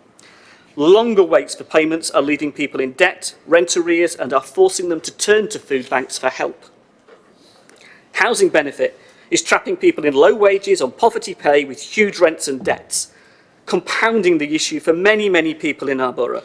The housing associations are being unrealistic in trying to collect the unpaid rent, again forcing people deeper into poverty, deeper down the hole they've fallen. Missing because of some housing benefit issues are not being overlapped and dealt with across universal credit issues, across rent issues, across all of the constraints that people are facing, having to make ends meet in this borough. And that's why I say that our team in housing benefit and council tax benefit are doing an amazing job, because they're holding the line against this. They are the ones who see people day in, day out, who are living this, who are going through this. And that is why this council should be investing in them and supporting them, but not cutting the services, and certainly not supporting the county council in supporting cutting services that these people rely on and need. And we should be working with our housing associations, not joining them in making the situation worse in the context of demanding rents and demanding payments from people in ways that they just cannot afford. We've seen too many times, in too many cases this year, I've seen that. In too many cases that have come across my desk as a councillor, I've seen that too many times. And our teams do the very best they can to help people out of it, using discretionary housing payment, using all the means they have at their disposal. But many occasions, it's just not enough. This is a genuine social crisis we are seeing, and we must do more about it. We must do more about it. And court actions.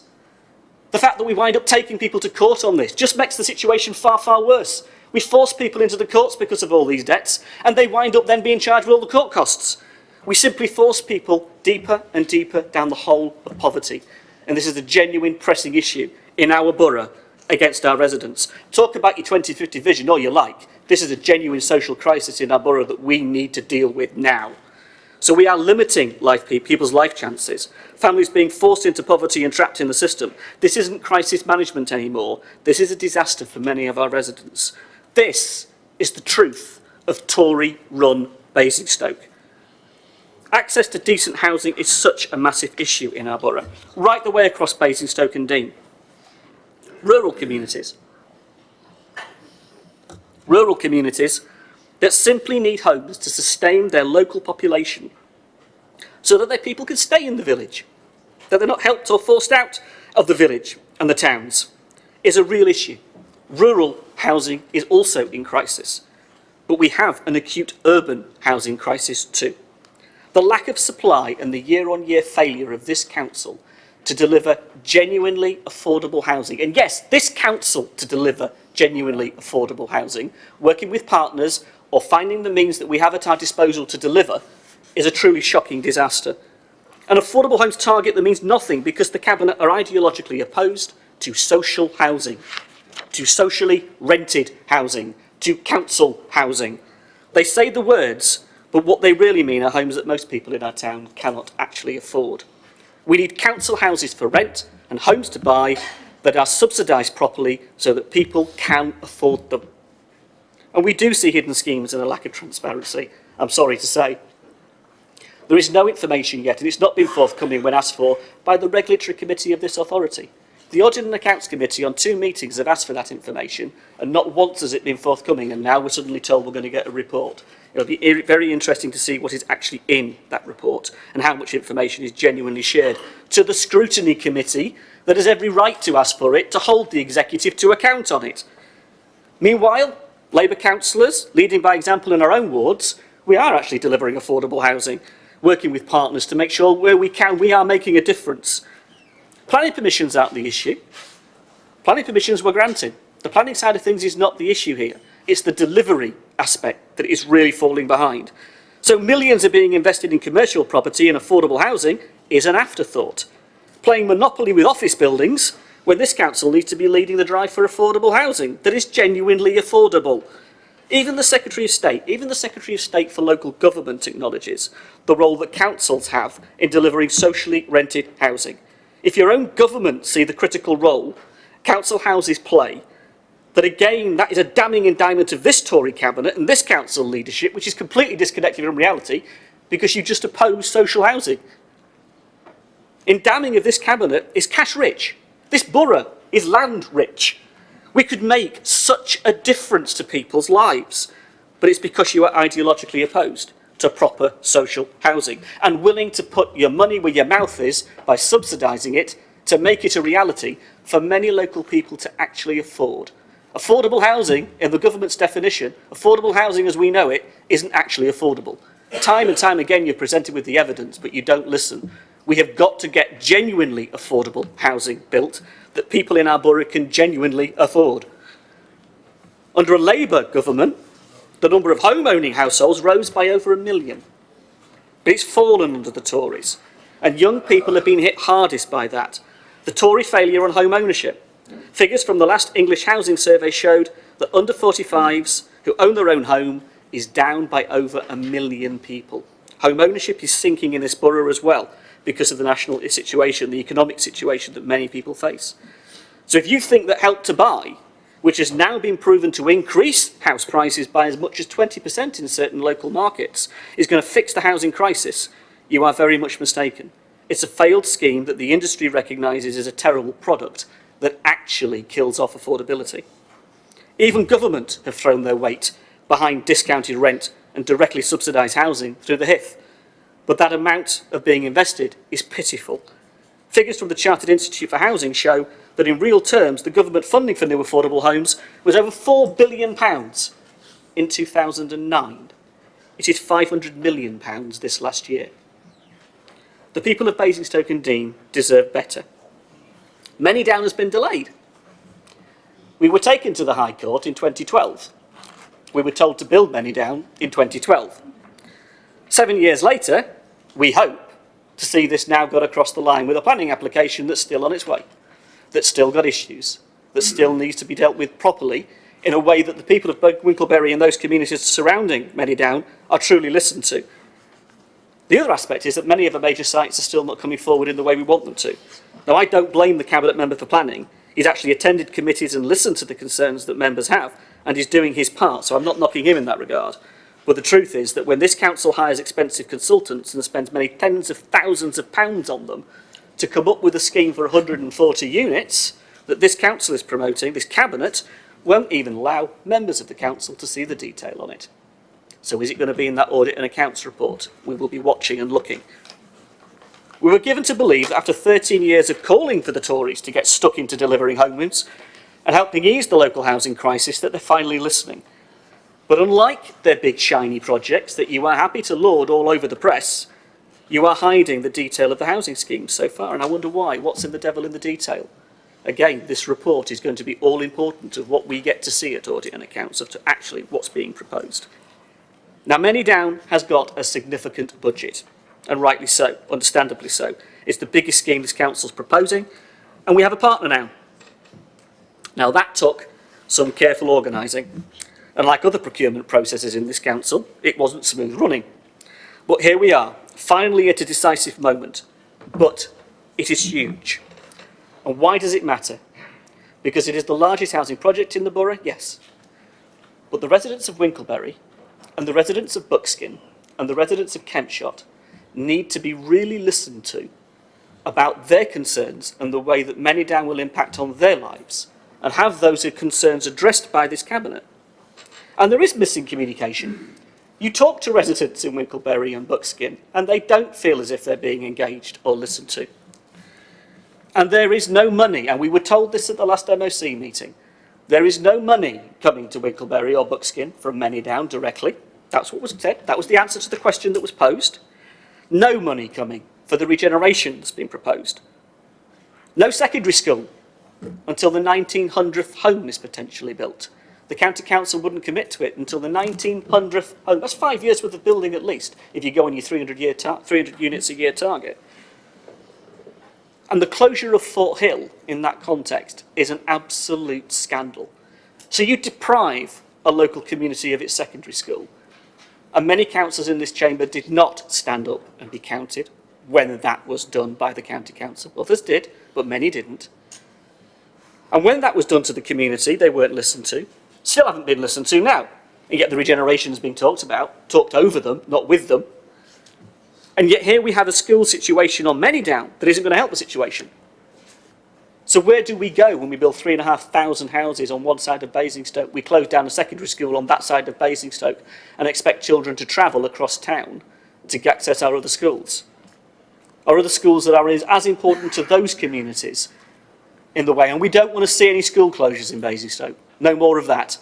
No more of that and the damage that was done to Winkleberry residents and Winkleberry children by the closure of Fort Hill. Utterly disgraceful on the Tories' watch. And yet, we still don't know what's happening with the Winkleberry Centre. We still don't know what's happening with the regeneration. We don't know what you are proposing for those residents. Again, a shocking lack of inclusive listening. And where's Buckskin in all of this? We will not forget Buckskin. We will not allow that community to be forgotten in all of this. They too have issues that need to be heard and listened to, particularly when it comes to regeneration and the many millions of pounds that this council stand to gain from Many Down when that investment in the regeneration agenda is so important. And we need a real agenda for neighbourhood renewal. And a regeneration team in name, without the resources to do the job, doesn't cut it. Regeneration is far more than that. It must be about neighbourhood renewal, and that means investment, real investment in those communities. And I'm afraid a team of 3 to deliver regeneration across 4 wards, we used to have a whole department focused on regeneration. A whole team cross-cutting in this authority focusing on regeneration. You're paying lip service to regeneration. It's in your policies, but it's meaningless words when the reality is you won't invest in it. You need a comprehensive focus and a real team, a proper department. And why is it important? Well, Talk about the transport issues that have been raised recently. Talk about the traffic issues our town is facing. If you lived in Kempshire and you saw the red lines of where the traffic's going to go from Manydown, you understand why transport issues are important. If you live in Brighton Hill and you see the importance of Brighton Hill roundabout and getting that right, you understand the traffic implications and the transport issues and the infrastructure issues in Basingstoke. If you see the issue of traffic congestion as an issue we have a responsibility to tackle working with the county, particularly as the local planning authority, then transport and traffic is a real issue in Basingstoke. Buses account for about 59% of public transport journeys, and in the past year, in March 2018, local bus fares in England have increased by 2.8%, increasing faster than inflation in many cases as well. Prices go up, yet services get cut. We wind up investing more in buses than the county do. What a statement about public transport and the value we place on public transport. And the shuttle bus? My goodness me, the shuttle bus. If you cut it in the way you're proposing, by reducing services and putting the price up, you are undermining it enough that people don't use it. But maybe that's the plan all along. If we undermine the shuttle bus, we undermine it so it isn't part of our big shiny project, a part of the leisure park. It's not part of New River's big plans for the future of the leisure park. But if we undercut it enough, we can always turn around and say, well, it's not used in the way it used to be, it's not as important as it used to, so we don't need it anymore. Talk to the commuters, talk to the people that use the shuttle bus and value it, particularly of an evening, to take them to use our leisure park. Strange that you go and use the leisure park in the evening and use a shuttle bus to get there in many cases. At this time when the Cabinet are promoting a rival town centre on our leisure park, New River Retail, the clue is in the name, isn't it? Always has been.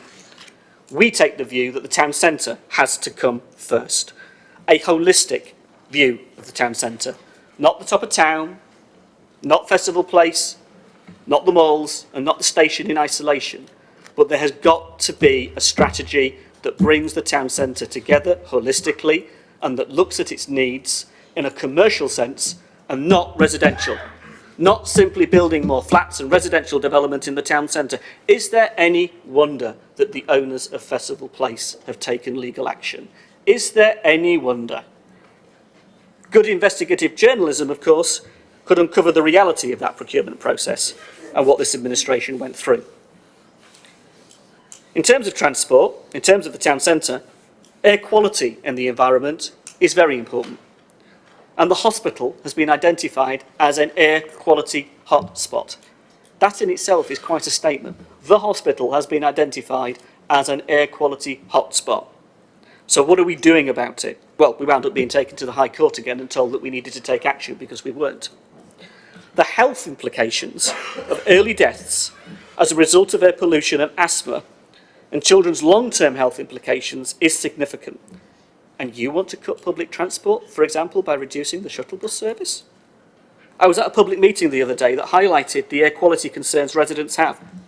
But the 2050 vision the leader still promotes is full about car ownership. So in 31 years, this council's ambition for Basingstoke-on-Deane still involves the car at its heart. Now, this was raised and debated in the committee. It will continue to be raised and debated about what we mean by future transport. But if we place the car at the heart of the business, we are not doing the issues or tackling the issues of climate change or air quality seriously. And it's a growing issue that many of our residents are concerned about. So there is no real ambition for the environment or for our children's future if we don't take that issue seriously. Now, some of you may have noticed the small issue of Brexit. The leader has set up a small group of councillors to look at the issues and feed into the county. This was set up 4 weeks ago. So with 8 weeks to go to the deadline, or thereabouts, we have decided to look at the implications we face. Brexit is going to have pretty huge implications for the local economy in Basingstoke. We have already lost businesses. We stand to lose businesses. And we must do all we can to support them and keep them. But doing something 8 weeks before the deadline is a bit too little too late. So instead of the leader's 2050 vision, let's start with April the 1st, or as I like to call it, Theresa May's Fool's Day. Whatever happens on March the 29th will have huge implications. Regardless of which side of the debate you sit on, it will have implications, and we have got to be better prepared. And I'm unashamedly remain, I'll put my colours to the, I am absolutely unashamedly remain And I believe the impact on our communities and this council's budgets will be hugely significant. And already seeing the strain on the council finances and huge uncertainty in the budget is a risk. Savings represent a huge part of the budget. Savings that are yet to be identified. Savings and efficiencies. Do you know what? That's management speak for cuts, putting it bluntly. There are cuts yet to be identified, so the devil is still in the detail of these papers. Service areas like street care and the operations team that will be cut back more than they've already been. Last year, street care of the operations team lost 3 staff, but the workload increased dramatically with hundreds of new houses being completed around our borough. But they were not given the commensurate support financially to increase the provision of services to meet the needs and expectations of our residents. No, we actually cut them back, and we used the commuted sums to cover up the hole in the budget. We didn't actually increase the budget of our own. We used the commuted sums developers were giving us to cover their new development. We were using that to plug the hole in the budget while cutting our FTEs. The street care is being reorganised again. We're going to see teams driving round in a van, jumping out, cleaning an area, then jumping back in a van to drive to the next area, to clean an area, to jump back in a van, to go around another area and clean an area. That's the plan. That's how street care is going to be managed in this borough. I remember the days when the Tories were lauding a wheelbarrow and a brush. We had to sit here and listen to you talking about how you were going to have a man with a wheelbarrow, or a woman for that matter, with a brush, cleaning the streets. Well, huge areas of the town are being missed by this approach. We walked around with officers to show them the rubbish being forgotten by the new approach. It's not the staff's fault. They are being told to do what they can with reduced resources, covering more ground and larger areas. It is a policy of choice that they are failing, not that they are failing. It is the policy of the administration that is the cause of that. And there are cuts in this budget. And when asked how many people it means, which departments will be cut, we weren't able to be given a response. Absolute silence on whose jobs were at risk. We were just told that the cuts would have to be made, but they're not yet identified. However, consultants, hundreds of thousands spent on shiny projects involving big city firms. The consultants are being paid.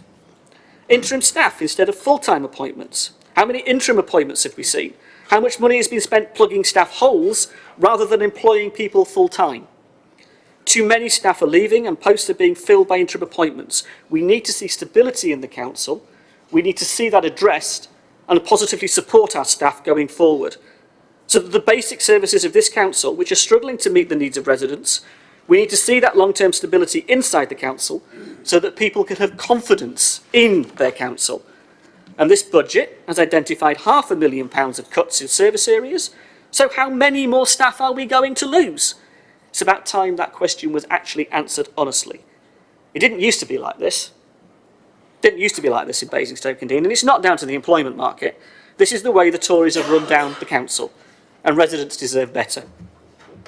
And they deserve better on fees and charges. Cutting access to parking schemes. You're cutting the schemes that people rely on in their roads to deal with the parking problems they've got. You're taking money away from that issue when parking is a genuine issue that residents face. Residents' parking permits. What are you going to do? Street parking pressures are huge. Are you going to increase parking permits? Is that what we see coming down the road? That would be a disgrace were that to be the case. And burial fees. That's just a disgrace. The year-on-year increase in burial fees well above inflation. New householders having to pay for their bins, yet more sales taxes. And we are told that you're just doing what other councils do. Why? You celebrate Basingstoke-on-Deane when it suits you, and then we have to follow others like sheep when it comes to self-taxes and fees and charges. This is the truth of what a Tory-run Basingstoke is. And let's talk about GP mergers and super surgeries and health inequality. The leader stood up last year and spoke about the inequalities of life expectancy and what has happened to change that. What have we done in a year to make any difference to those issues? Nothing. But we see the future of healthcare in Basingstoke. It's a growing concern for our residents. Access to healthcare. Getting on a bus twice to get to a surgery. Getting an appointment in the first place because of the shortage of GPs. The merger of surgeries so that appointments are forcing people to travel far across the town just to access basic health services. It is not clever. It is not good for residents. It is not access to real healthcare that our residents need. So when the leader stood up and spoke about the fact that health inequality is so stark in Basingstoke, we do expect to see action on it, but we're not, are we? We're not seeing action on it because the issue remains and is continuing to grow as a concern for many of our residents. Access to schools and parking and enforcement. No investment in these areas, no tackling of these issues. Where did the inconsiderate parking scheme go to? Where's that scheme gone? We should do what's right for our borough, not what is expedient for a cabinet that is looking to plug its budget holes. Ernst Young have been critical of how this council approaches procurement, approaches audit and accounts, and there is a real need for scrutiny of what's been going on in this council in procurement in the big, pet, shiny projects. And audit and accounts is not now renamed and should never be renamed the All and Sundry Committee, as the Cabinet member suggested. He didn't want to tell all and sundry what had been going on. Well, the Cabinet has a responsibility to be held to account, and audit and accounts has a role to do it. It is not the All and Sundry Committee. It is an important body of this council that should be respected. So we would not run down our ice rink or undermine the Bison, one of our most successful sports teams, or our swimming pool, or our shuttle bus, or undermine our town centre by building a new one 2 miles up the road, or threaten the town centre sports centre with a hotel on Basing View. You cut housing support to the most vulnerable, but you give hundreds of thousands of pounds to support Milestones and Basing House, county functions. But the most vulnerable face the hardest cuts of all. That's the truth of Tory-run Basingstoke. We're proud of Basingstoke and Dean. We always have been and always will be. We are confident of what our borough can be and what this council can do to truly make a difference to lives and businesses. We come from all walks of life. We represent thousands of people in our town and borough, and we've listened. We are very much aware of people's needs and their wants for our town and our borough. We have got the drive and the ambition for our borough, and it is time to put an end to the sad excuse for an administration that we see. We are determined to bring change to our borough, change to our town, change that the people need, because Basingstoke, under the Tories, is failing. We need to see many served, not the few. We are about unleashing our borough's potential. We are about focusing on the challenge of inequality that we see in our borough so that the success that we have can be shared by all. We oppose this budget because it's a poor budget, Mr. Mayor. It is a poor budget. Basingstoke and Dean deserve so much more, and we are ready to serve and to deliver for our town and our borough. Thank you, Mr. Mayor.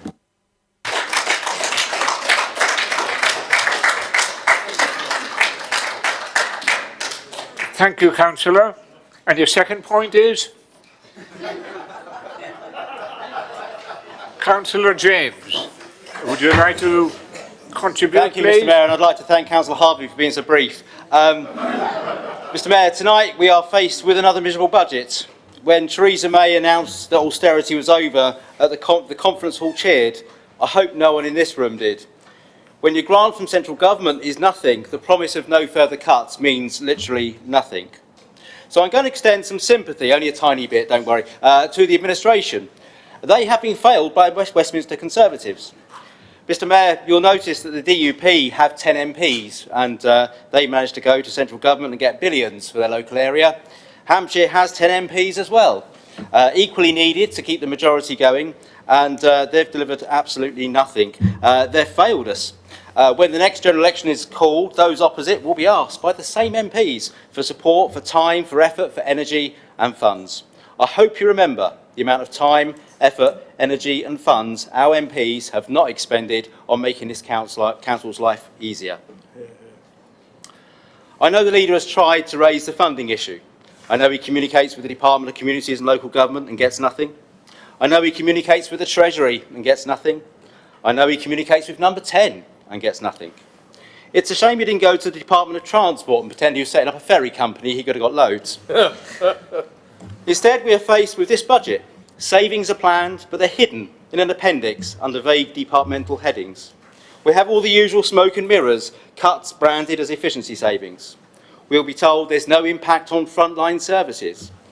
Mr. Mayor, there is no disconnect between frontline services and work undertaken by officers. A fine example of this is the residents' parking scheme. We know it's a priority for our residents. We have a policy, we have a budget, we have a list of streets. Yet progress is really slow. And progress is slow because we simply don't have the human resources to develop the schemes quick enough. Preparing schemes is not a frontline service. Delivering them is.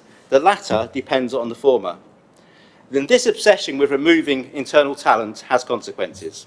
We are over-reliant on consultants to support the council's plan. In 5 years, it's gone from £365,000 a year to now over £2 million a year. And when you lack access to internal expertise, mistakes happen. Mr. Mayor, I remember about 5 years ago, this chamber was shocked to learn that we were spending £100,000 a year on external legal advice, and there's lots of training for those on DC about very careful how you let planning applications be refused, because it's money we really can't afford. Mr. Mayor, last year we spent £1 million on our external legal advice. To put that into context, our community safety budget is also £1 million. So the 8 members of the Cabinet, so we spend as much protecting the 8 members of the Cabinet as we do on protecting the other 175,000 people who live in the borough. So my sympathy with the Council is limited, or the administration is limited. The Council had choices, the administration keep picking the wrong ones. Instead of looking to increase revenue, it's taken the ideological decision to go for the cuts instead. And we have some evidence to support the fact that you can raise extra revenue. The £30 million property investment strategy, supported by the Lib Dems, is delivering a 7% return. Green energy, very, very tiny amount invested, nowhere near as much as I'd quite like, but it's delivering nearly 5% return. 145 million Treasury investments are delivering 2%. The Treasury management strategy moves us, which is coming up soon, in a different direction, but in typical Tory style, it's too little, it's too late. Mr. Mayor, national government has pushed us into a difficult place, but local decisions have only made it worse. And it's hard to have any confidence in our capital programme. Financial resources need to be matched by human resources and political ambition, and we're missing the latter too. Mr. Mayor, I was going through some old papers, and in September 2012 Cabinet, they adopted their approach to the leisure park. A draft schedule was set out, with building work to start in 2016. According to the Gazette, this date has now slipped to 2023. So in 7 years, we've managed to lose another 7 years. The ice rink, unfortunately, may not last that long. And going from having an ice skating facility to not having one will leave a big gap in one of the things that makes this borough special. Mr. Mayor, if that happens, as a borough, we're going backwards, we're not going forwards. And we're always keen to talk about, well, we're making progress on Manydown. Now, Mr. Mayor, I've been back through some old papers again. I also found the vision for 2020. I'm going to bring it in next year. We'll tell you how we did. But we purchased Manydown over 20 years ago. So much has changed since then, apart from Manydown. Mr. Mayor, I was thinking back to what was going on when we purchased Manydown. Labour were out campaigning in their shell suits. They were called New Labour then. They were merrily singing "Things Can Only Get Better." And we were still waiting for the first Harry Potter book to arrive, and that made Tony Blair the most popular man in the country. The Labour Party was fully behind him, apart from Jeremy Corbyn, who wanted to talk about the success that would happen once Venezuela went socialist. So what's changed, Mr. Mayor? Well, they no longer wear shell suits, no one does, and they're now singing "Ooh Ooh Jeremy Corbyn," apparently. Tony Blair is as popular as Lord Voldemort, and no one talks about New Labour at all. And I don't think Jerry Corbyn's talking about Venezuela quite so much either. Mr. Mayor, we've changed too. Go back to the mid-90s when we purchased Manydown. The Lib Dems used to dream of hung parliaments and coalitions. What's changed? Now we have nightmares about hung parliaments and coalitions. And if we go back to 1996, the Conservatives, we'll see how they've done. In 1996, they were a tired government, led by a Prime Minister who lacked charisma or ideas. The NHS was failing, the police force were in crisis, local government was ignored, and the Conservatives didn't notice because they were too busy fighting amongst themselves about Europe. So what's changed? I'll move on. Because actually nothing's changed at all.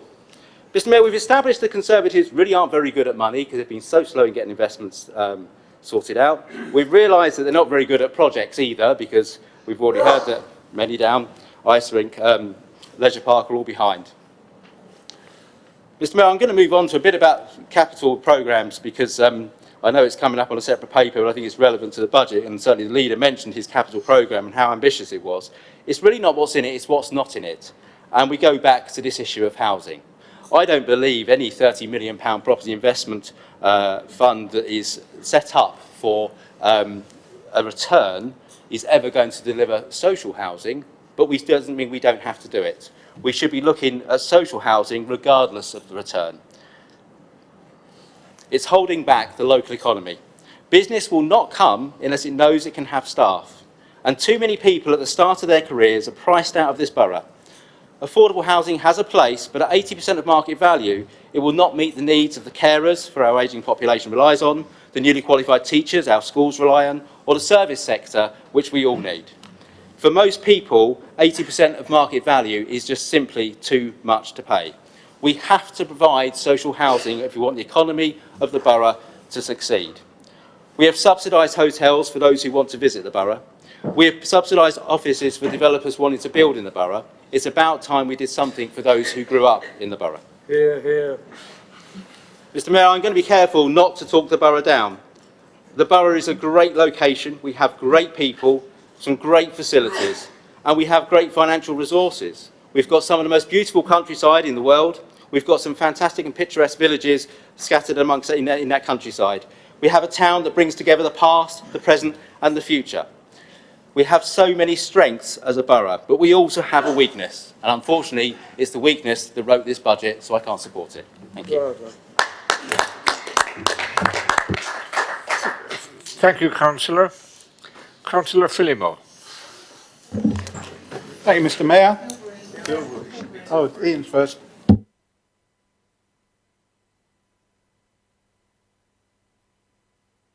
Excuse me, I run the show.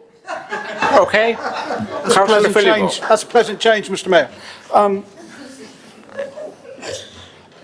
You can turn your red light off then. Right. No. Anyway. Excuse me, I am not taking questions at the moment. You're on show. I'm doing it. Mr Mayor, here we go again. It's Groundhog Day at the council. Our residents are again being asked to pay more for services they use, and all those services being reduced or discontinued. Austerity is a political and ideological choice, not an economic necessity. And I will reiterate that we've had austerity for 10 years, but 5 years it was supported by this bunch here. It's a well-worn argument, but worth repeating, that if you don't collect tax from corporate and individual tax evaders, and then hand out tax cuts to the wealthy, then it's the poorest, disadvantaged and most vulnerable in our society who suffer the greatest hardship. Should the Conservatives continue to preside over a new era of private affluence and public poverty, then the UK, including our borough, will become yet a more troubled and divided country. Austerity was a crisis that originated and still manifests itself in the private sector, with the taxpayer left to pick up the bill for the banking and corporate failures. Councils have been set up as the fall guys for austerity. The government slashed their funding and then let the councils carry the can, or in the case of our county and borough councils, sycophantically do their will and cut services people desperately need. It's a false economy that in trying to cope, councils are forced to cut very preventative services that can help people before they get into trouble in the first place. It's not an economic miracle to champion low council tax to our residents when all they get in return are cuts to vital services and no value for the money they pay. Finally, I would refer members to page 127 of this report, which, at a scrutiny meeting of the 20th of November, the portfolio holder for finance stated that whilst it was not possible to predict the budgets for partnership authorities, the council aimed to best use its resources to protect the most vulnerable in society and to absorb any service cuts by those authorities. I sincerely hope that is the case. For the latest target of our county councils are services to deaf and blind children. I'll say that again. Deaf and blind children. which merely must make members opposite proud to be a Conservative.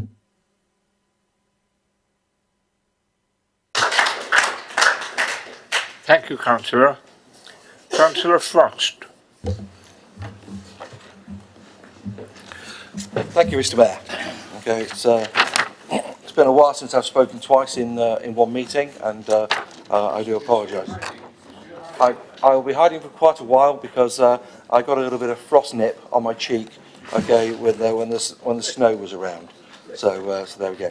Anyway, I'm happy to support this budget proposal that displays financial prudence while helping to support the more vulnerable people in our borough.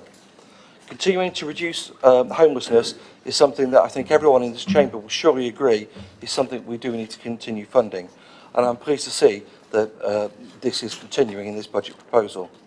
Councillor Terry Reid and her team of officers need to be commended on their continuing innovative ways of using the funding they are given to buck the national trend of increasing homelessness, and congratulated on the fact that regarding homelessness, okay, our officers are being held nationally as a beacon of best practice.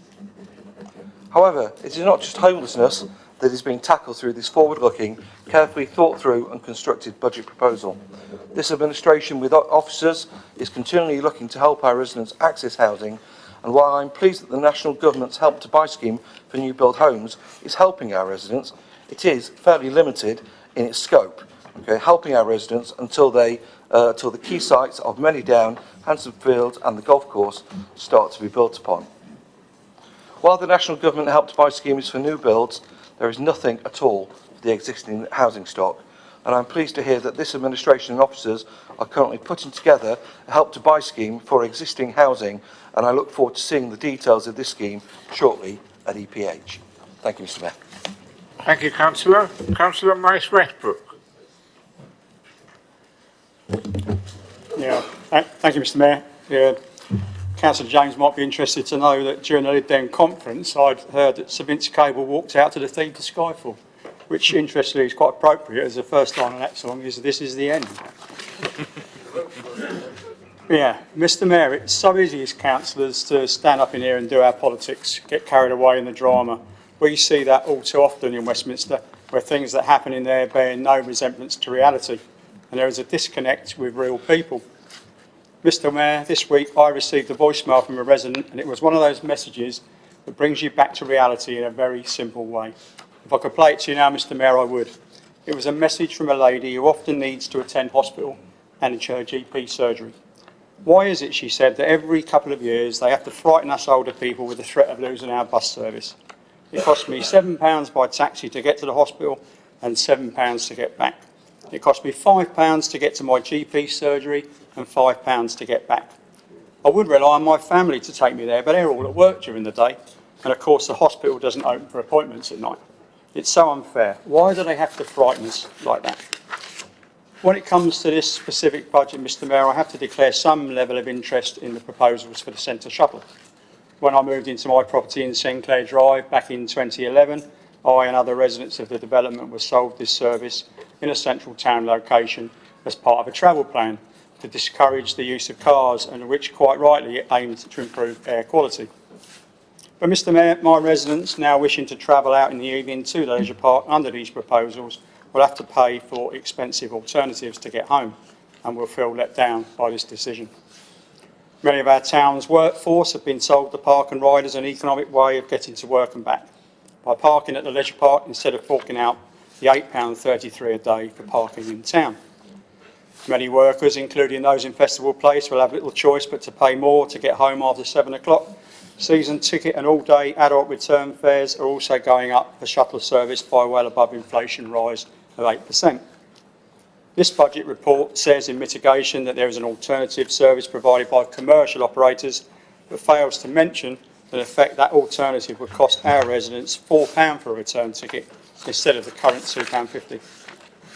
These proposed changes will force more vehicles onto the streets of town centre wards like mine in Brookvale, where Council and Cousins and I are only too aware of the already limited parking availability for our residents.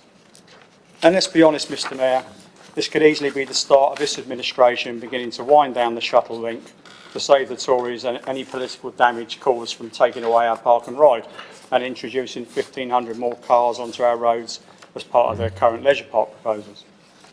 Now, I'm not talking down our town, Mr Mayor, or being negative, as the Tories like to put it, but it's a reality, Mr Mayor, that our long-established main post office is closing down and being shoved into the back of a major retailer.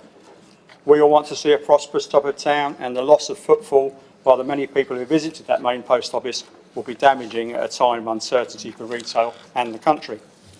Mr Mayor, there's nothing in this budget for all those residents that have voiced their concern at no 1 hour free parking at any of the car parks close to the new post office location within WH Smith's. And just in case you Tories think we are scaremongering and playing politics over this, we spoke to over 500 people in 2.5 hours on a cold, wet December Saturday. People who came to Basingstoke town from all over. People who said their local post offices had already been closed, and we're shocked and disappointed to find that ours would be too. Mr Mayor, it's very interesting to read that the Conservatives' budget proposals were put out to public consultation, and yet only managed to receive 85 responses. I suggest, Mr Mayor, that 85 responses shows absolutely no level of confidence in this administration. Mr Mayor, I cannot support this Conservative budget. I cannot support it because of the many people who take the time to contact me. All I need to do, Mr Mayor, is just replay that voice message and think back to all the conversations I've had with residents of this borough who tell me enough is enough, and they are all fed up with feeling let down and frightened. They want to see this council run differently and with different priorities. So at the next elections, Mr Mayor, all those emails, all those messages and all those residents that regularly visit Labour councillor surgeries each month will go out with a desire to return the Labour administration to this council.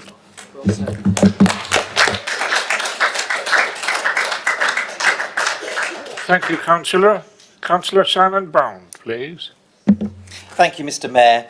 I commend this budget to the Chamber as it underlines our continued investment in our borough for the benefits of our residents. In the last year, we have invested in sports facilities across our borough, all-weather football pitches at Tesbourne School, the Vine, the Hurst, and now at the Hampshire FA site in Winklebury. Football is not the only place that will see investment. When we look at the funding that has gone into gym equipment at the Tadley Health and Fitness Centre, the Hurst School and changing facilities at Basingstoke Sports Centre.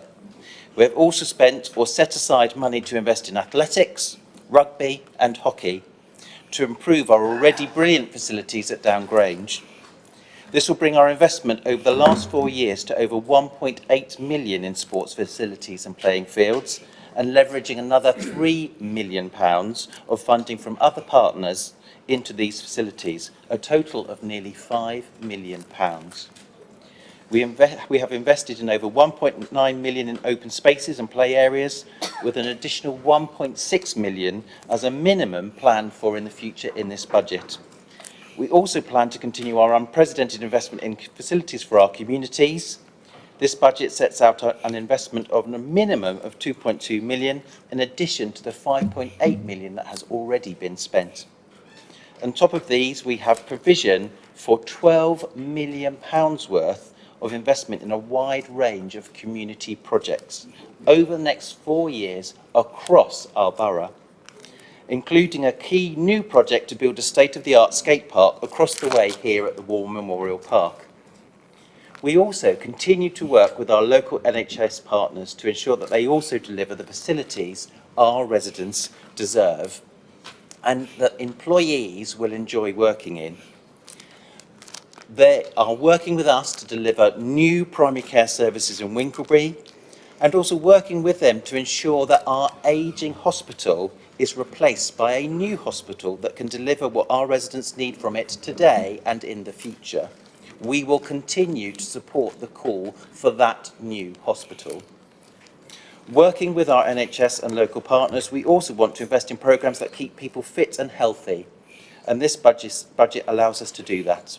We are all living longer, and we are planning for our residents to do that in the best possible health. We have managed to do this while keeping the free-hour car parking in our town centre car parks, freezing our short-term car parking tariff for the second year running, and investing over £1 million on parking improvements and access schemes. Mr Mayor, you will also see, and other councillors have mentioned it, we continue to invest in community safety. Our Community Safety Patrol Officer team are the envy of the county, along with the Safer North Hampshire Partnership. In this budget, our investment in community safety will be in excess of £1 million. We continue to put our residents at the top of our priorities, working together to keep them safe, healthy and part of thriving communities. Thank you, Mr Mayor. Thank you, Councillor. I've got 1, 2, 3, 4, 5, 6, 7, 8, 9. I've got 9 people on the list, so I'm going to close the list now. Is that okay with you? No? Okay, no, it's okay. No, it's okay. It's okay. No panic. Yes. Rebecca Bean.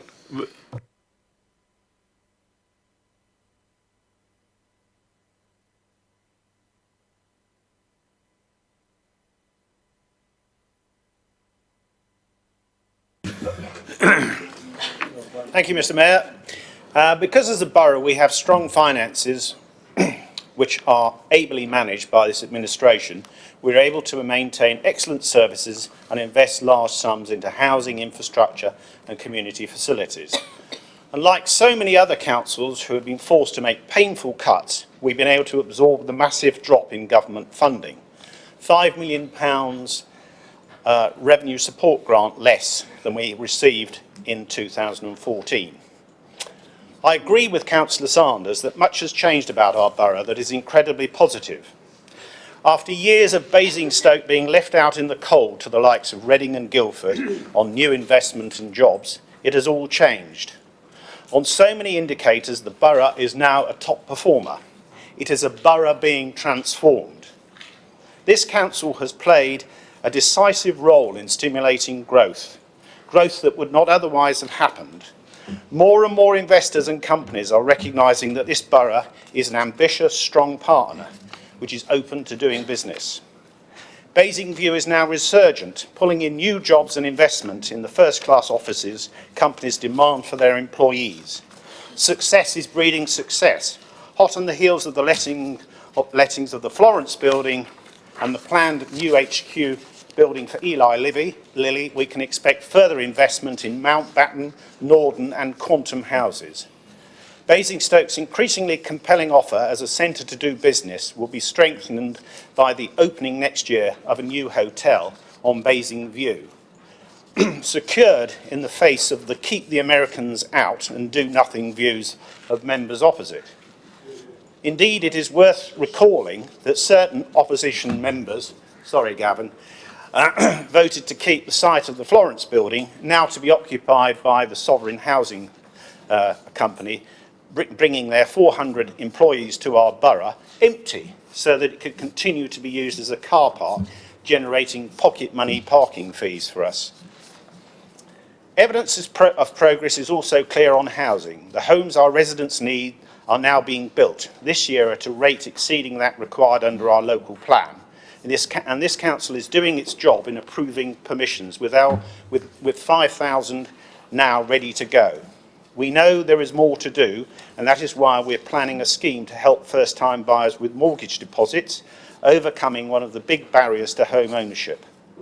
In Manydown, we are not doing what many councils do and selling the land off to a collection of house builders. Instead, we will be long-term joint developer of 3,500 first phase homes, which we are determined will set the standard for the creation of a successful new community and realise our ambitious vision, including 40% affordable. And yes, Councillor Gavin, James, we are receiving money from government. We're set to receive £70 million from government for Manydown and the west of Basingstoke generally. We're equally ambitious to bring the best in recreation facilities to our residents. Why shouldn't Basingstoke people have the best leisure? Opposition members seem to think that our residents don't deserve to have a new leisure park, aquadrome and a possible new ice rink if this requires to be funded by a designer outlet centre. We intend to carry on and make the new leisure park a resounding success, bringing more enjoyment and fun in their time off to our residents of all ages. These projects are transforming Basingstoke, but they require huge investment. By making Basingstoke a good place to do business, most of this money is coming from the private sector and government. These investment commitments now total in the billions of pounds for the large developments I've spoken about today and others I haven't mentioned.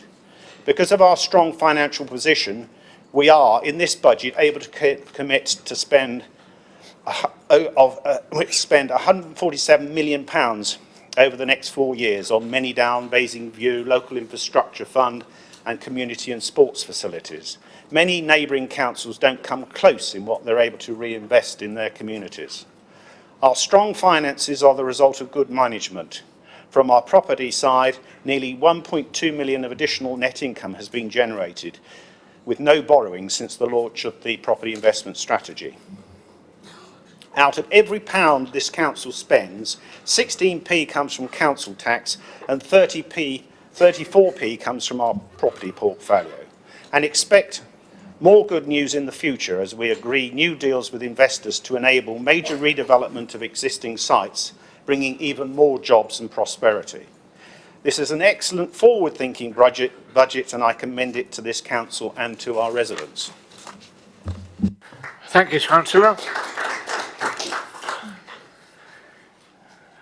Hannah Golding, please. Thank you, Mr. Mayor. I'm pleased to support the budget this evening. I believe it's a budget that supports the future of our town. It's a budget that seeks to embrace change and promote our local economy and support our most vulnerable of residents. It is a budget that shows that this council listens to its residents and then provides the services they need. I suppose I perhaps expected, but I'm still somewhat surprised to hear the negative remarks made by the opposition, because in their recent submission to the Boundary Commission, they noted that this council has been described by the Local Government Association as one of the most financially resilient local authorities in the country. And on the council's resident survey, they noted that Basingstoke and Deane significantly outperforms the UK average, and then made the following comment. With high resident satisfaction ratings, there is much to point to the council currently functioning effectively. So, Mr. Mayor, I can only therefore draw the conclusion that the opposition leader is somewhat confused as to what the truth about Basingstoke is. They even had a comment on technology-based strengths in the borough, the focus of my portfolio. It said that Basingstoke has been ranked as the #1 place in the UK for the digital economy by the National Institute of Economic and Social Research, building on the town's reputation as part of the area's tech corridor. And this is indeed true. We are in one of the top 10 tech towns in the country. We are one of the best places in the south for startups. And we are the proud launchers of the first 5G testbed that was open to business innovation. And our sound financial planning also means we've been able to invest in technology where people might be left behind, in connectivity for our more rural areas. For example, we've invested £62,000 for full fibre broadband in Borghurst, and the company doing that will be connecting 450 homes. Now, that's a local company that we have invested in, local activists who we can partner with to deliver great services for our residents. We've also supported the community in Ashmansworth, working alongside their community fundraising to provide super fast broadband for 50 homes there. We're also using technology to support our vulnerable residents. This budget supports further rollout of the benefits portal this year, and also more online services for our residents. And we continue to work with our partners to make sure that our residents know where they can get online across the borough. And we work with local groups who support and equip digital champions who are working to help less confident people get online. So, my fellow councillors, despite what you have heard from across the floor, the strong partnership working we have in Basingstoke is effective at supporting our residents. For me, that was shown in a recent committee meeting on universal credit, where not one local issue or example was raised by councillors. I do appreciate it's convenient to talk about national statistics, but we must always effectively praise the local work that our officers and partners, and indeed our local job coaches at our job centre, who are supporting our residents so well. Because this council does support our residents now, as well as looking forward to and committing to planning for our future rather than abstaining from it. We are driving forwards opportunities for technology innovation. We're looking at possibilities of developing a living lab to develop our 5G tech base, as well as making the most of every opportunity in Manydown to create a smart community, as well as looking at further possibilities for improving connectivity in more rural areas. So, Mr. Mayor, I shall wrap up now with a final quote from the Labour Group submission. Basingstoke currently makes the highest contribution to economic productivity in Hampshire. Mr. Mayor, this budget enables us to continue this productivity and further improve the lives of our residents, and I therefore urge all members to support it.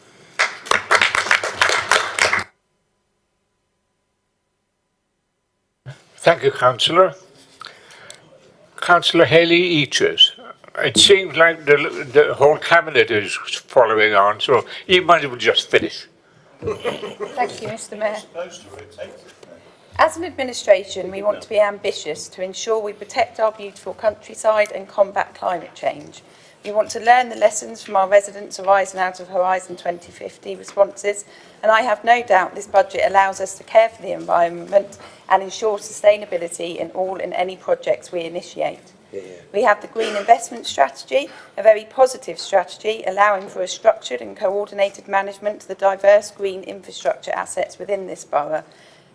These are things that this administration sees as extremely important. The environment runs through all portfolios. We will ensure sustainable developments at the Leisure Park and Manydown, with green and environmental themes running through the decisions. Let's not forget the planned country park in Manydown. In respect of the Leisure Park, among other things, we want good public transport networks so local journeys are efficient and low emission.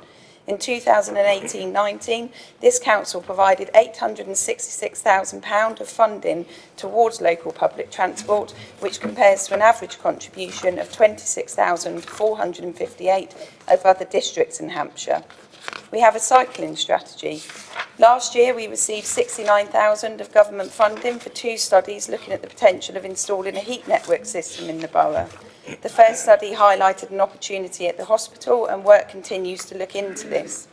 The Warm Home Scheme continues, and the existing loan scheme and grant criteria is being refocused to ensure the resources will be awarded to those most in need.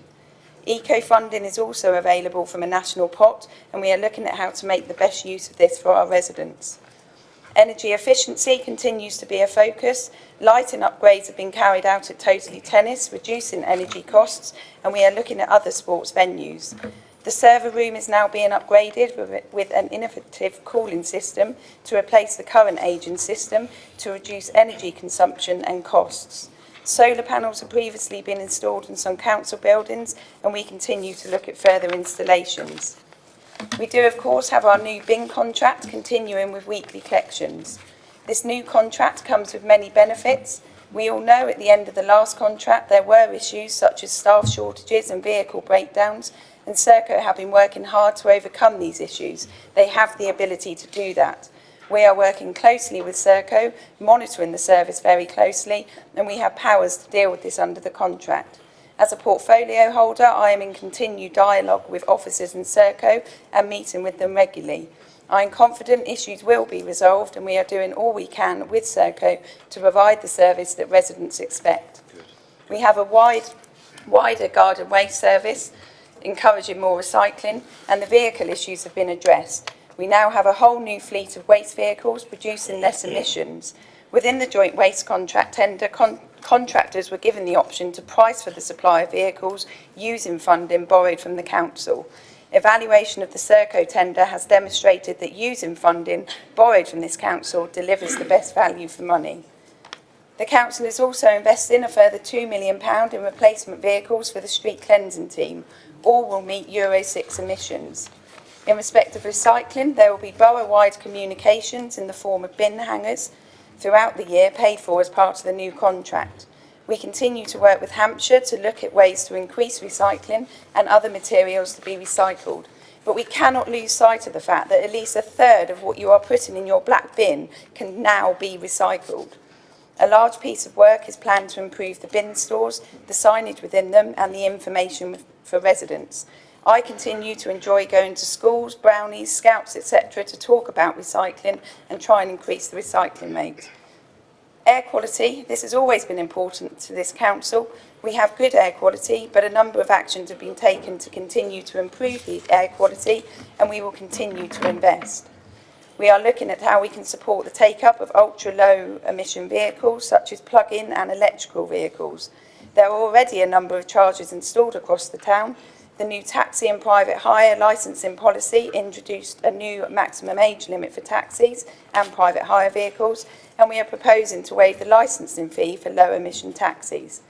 We will continue to work closely with Hampshire County Council School Travel Planning Team to fund air pollution monitoring at schools. This is a positive way to engage with students, staff and parents to encourage a shift away from car journeys to walking and cycling. I have been working closely with local MPs and the Borough has launched an air quality awareness campaign.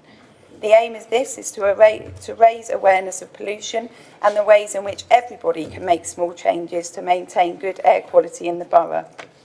We continue to have an excellent operations team who, among other things, look after street care. Let me be very clear here tonight that any changes to the budget in relation to that street care are in relation to reduced vehicle running costs and not a reduced service or any staff cuts. In summary, we have done a lot, but there is a lot more to do. Yeah, no. We want to continue with with the environmental groups to encourage a greener borough, create habitats where wild things like flowers and bees will flourish. Being green is very important to this administration, and we are determined to ensure it remains a key plank of the council's policies going forward. Thank you, Councillor.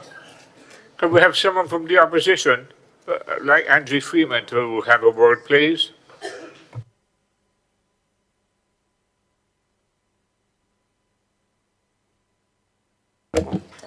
Okay. Now, much has been made by various members opposite about how important Manydown is to this budget. Now, don't you think that, given the importance of Manydown, it would be nice for you to allocate some funds to regenerating places like Winklebury and Buckskin, the wards that are going to bound onto Manydown in there. But currently there are no proposals for any funds from Manydown to be allocated to either Winklebury or Buckskin, and I think that's absolutely disgusting. For many, many years now, ever since I've been on the Winklebury Community Action Group, they have been assured that Winklebury will benefit from funds generated by Manydown. And now I am finding out that this has actually been a lie, and I am furious. And I'm quite sure that the Action Group will be furious as well. I think it's a disgraceful thing that you're touting that Manydown is such a wonderful thing, but actually it's not going to benefit the residents of the wards that are directly next to it.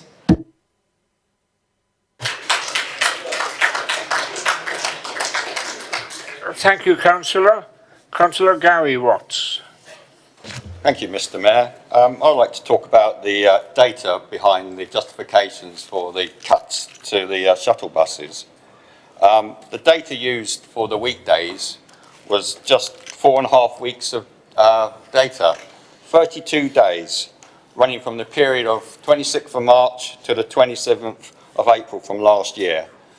Members can remember Easter fell in that period, so many residents from Basingview and the town centre would have been on holiday on that particular period of time, and so they wouldn't have used the shuttle bus. And it also snowed in that period as well, Mr. Mayor, so that would affect the use between that particular period as well. So now the justifications for the weekend cuts.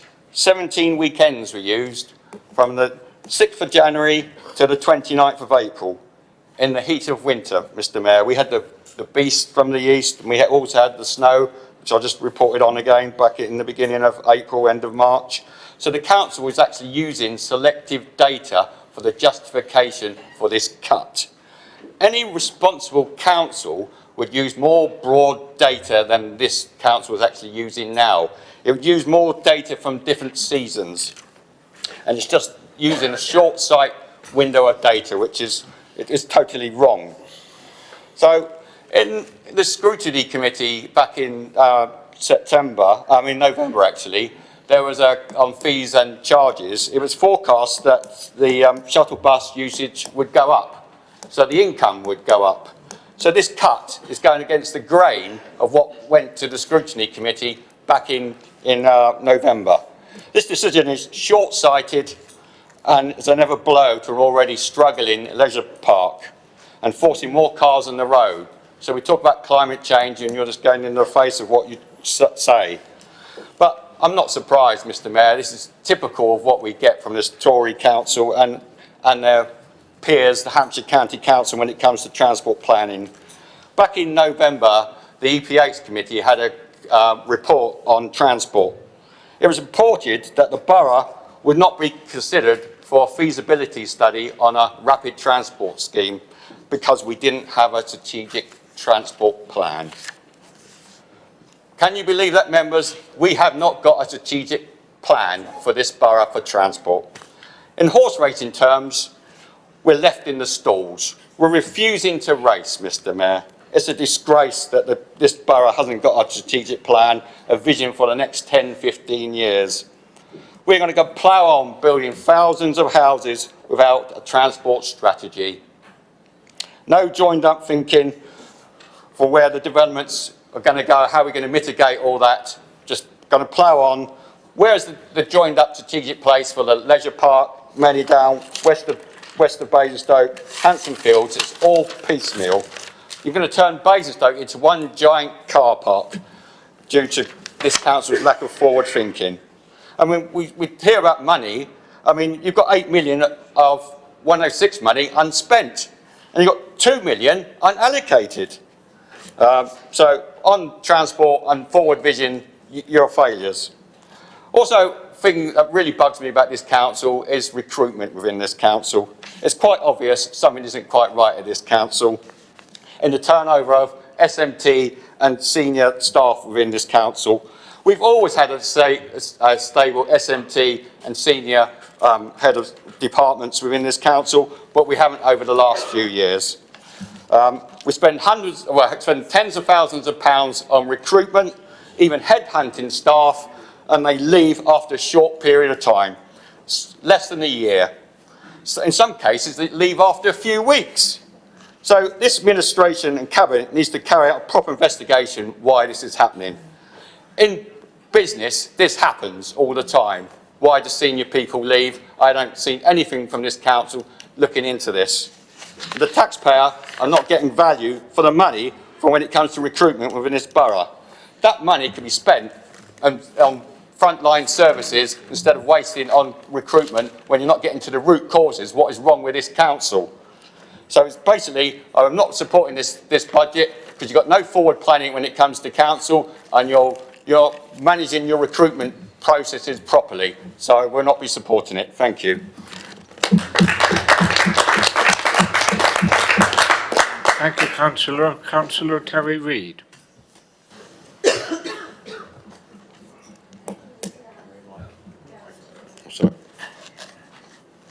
Mr Mayor, this is my last budget speech as a Cabinet Member, and I'm very proud to focus on my portfolio area.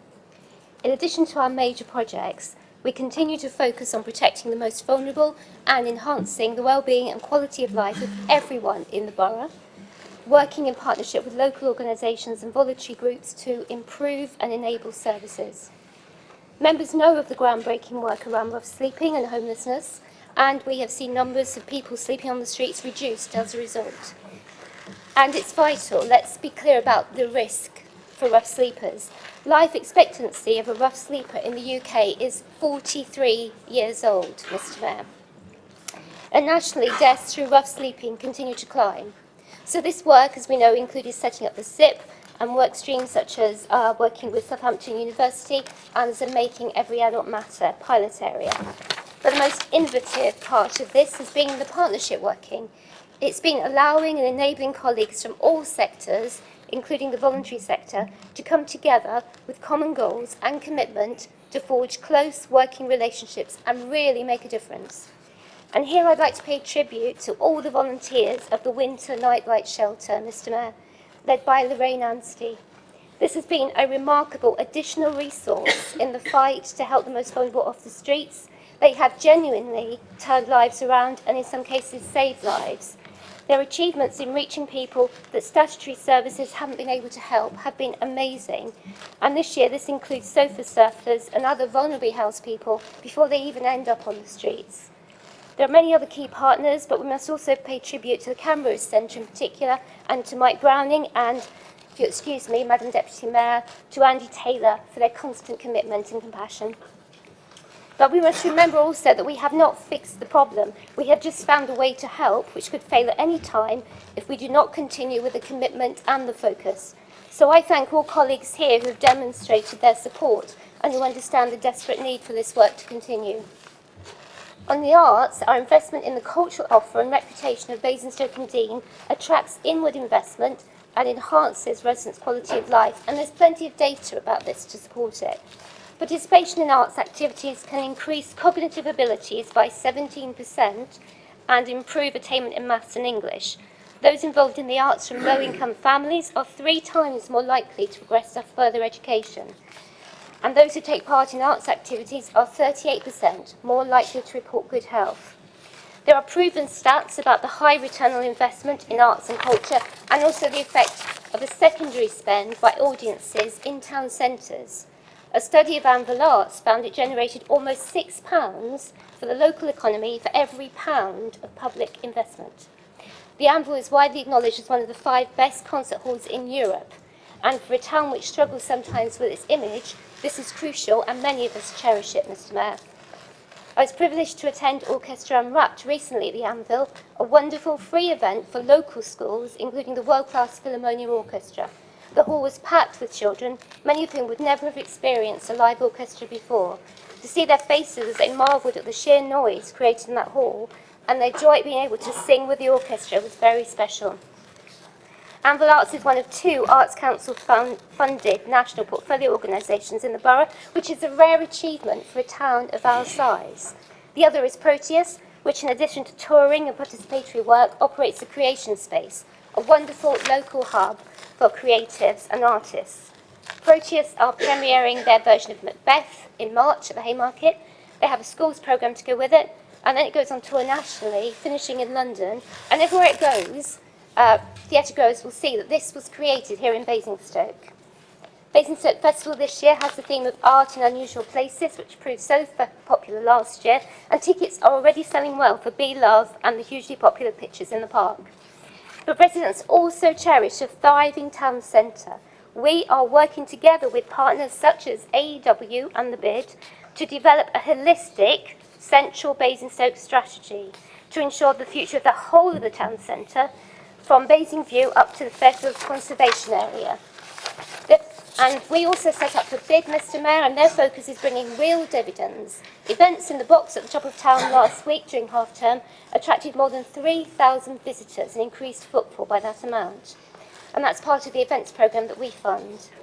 We should be very proud of our borough, Mr. Mayor, of the rich participatory vein that runs through it, whether this is in the arts or indeed in the many, many volunteers who give of their time and experience to help and support those most in need. I am very proud of our council's commitment in this budget to support and enhance this. Basingstoke-on-Deane really is a place to be proud of. Thank you, Mr. Mayor. Thank you, Councillor. It's coming up to 9:30. Can I ask you to agree to suspend standing orders? Thank you. We continue.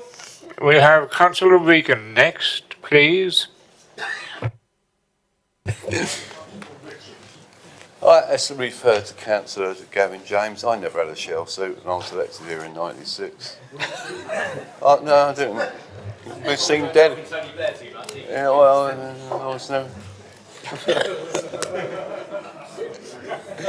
But what I do know is that certainly the Liberals supported the Tories and the coalition in 2010 to 15 and brought in austerity and a fisher scale, make the poorest in society pay for the bankers' crisis and the American subprime market collapse.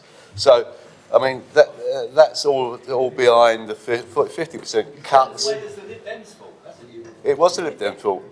Vince Cable was a minister. Sorry. Excuse me, we won't have a discussion across the floor. And if you buy me a drink, I'll through the chair, I'll buy you a drink to discuss Venezuela for you and the impacts of Monroe Doctrine on Central and South America, all right?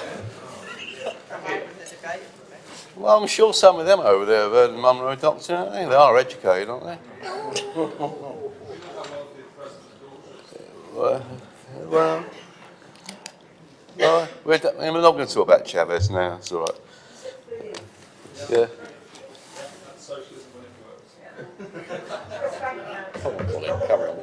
Let's remember 1945, we had an NHS, a council housing, welfare state. That's socialism! Excuse me. Yes, and it's Please taken you don't wind 30, them up. 40 years to try and run it down with the aid of the Liberals as well. Anyway, I'm not a fan of focus groups, but I run my own focus group. It's called a surgery, a Southam and Bergstate surgery, which we hold twice a month. And nobody comes there talking about Venezuela. Not one. But what I do talk about is their bins not getting collected, the wrong day, the assisted scheme breaking down, the elderly and disabled not being able to have their bins emptied, constantly having to ring up the contact centre, come to us, and we sort it out. And I had a phone call the other day from an elderly gentleman. He said, "Thank you very much. You're the only people who get things done. It's the local Labour councillors." So, and also the street cleaning. That's the next big issue, isn't it? I mean, what's this about white fan man and no borough, no more sweeping, the borough going round? I mean, the states are quite dirty enough as it is at times. This is a cut. This is another cut through austerity, attacking the very people who pay for this council, and so this have a rethink. Have a rethink. I don't know the press did it. Let's have a rethink on road sweeping, eh? I mean, that will come back and haunt you. Believe me, we will haunt you with it if these streets remain dirty.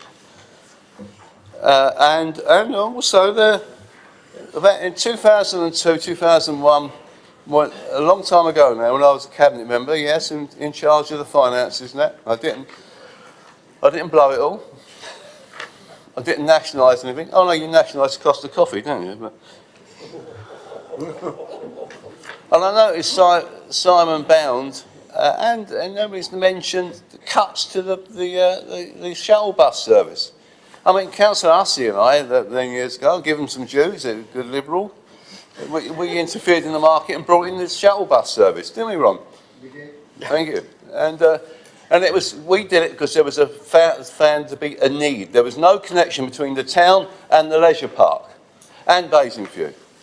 And so we, after a great struggle trying to get around the law, which is the Thatcher Act 1985 Traffic Transport Act, which obviously Blair did not amend,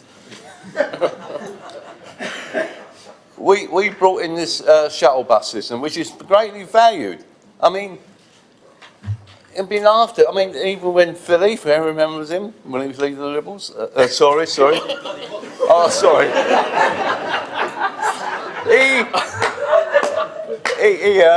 He was dead against it. It was always, you've got to understand the concept of buses actually as well. It might only be 2 people on it sometimes, but it's a service. It comes around, it might be 6, 7 the next time. And that's the idea of a bus service. It's not a profit-making concern. That's what the failings of the Transport Act. I mean, Manningham going to face that. I mean, someone's going to have to pay for a bus service up there, otherwise you're going to leave it like I feel without a bus service. So, what I would say, I'm willing to talk to Councillor Bound or Councillor Sanders to talk about restoring the bus service for the leisure park, because we now are going to say Never on a Sunday, the old film Never on a Sunday, or Saturday night, Sunday morning. This is the leisure park on a Sunday without a bus service. I mean, what genius thought of that? The cinema's still open, bingo's still open, the bowling alley, Costa Coffee. Oh, remember that Costa Coffee, don't we? Excuse me, your time's up. I would love to hear more, but time's up. And remember, 1945, that's socialism. Thank you, Councillor. Councillor Richards, please. Thank you, Mr. Mayor. Well, I just have a very brief point to make. Excellent. This is the fourth budget meeting that I've been to in this chamber, so I've become quite used to Councillor Harvey's use of hyperbole, and indeed his use of national statistics and extrapolating that to our borough, which in many instances is quite incorrect. But I want to come to one specific point.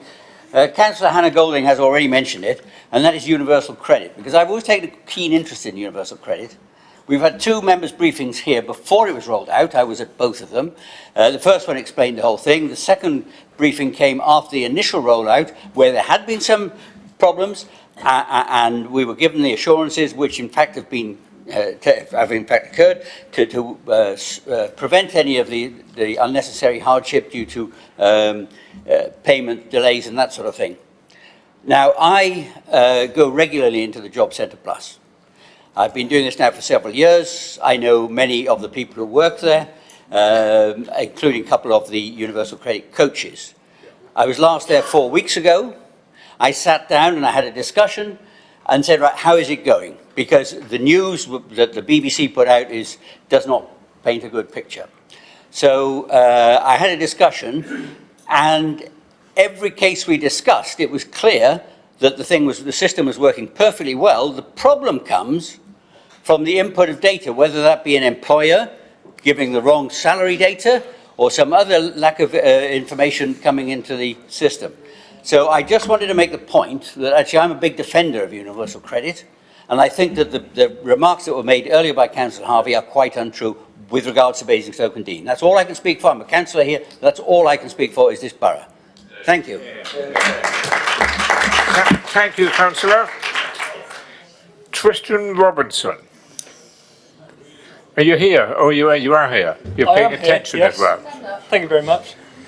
Thank you, Alicia. Off you go. Thank you, Mr. Mayor. We've heard a lot this evening about cuts from central government, and of course this is true. But it's worth reminding ourselves why this was necessary. We all remember the letter left by Labour. I'm sorry, Chief Secretary, there's no money left. But despite all their protestations this evening, all of the whining, all of the moaning, not one single alternative proposal for Basingstoke. No amendment, no alternative budget. Where are your plans for the people of Basingstoke? On this side, the Conservative Council have been getting on with the job and supporting our residents through difficult times. We froze council tax for 6 years running while making no cuts to frontline services. We still have and still will have the lowest council tax of any shire district across the country, whilst delivering excellent services for our residents. We continue to invest in projects which may be described as shiny by the opposition, but we know our residents want to see them. A landmark new leisure park as a regional destination, Basingview as our business district, Manydown, our new community providing homes for young people across the borough. This budget continues that work.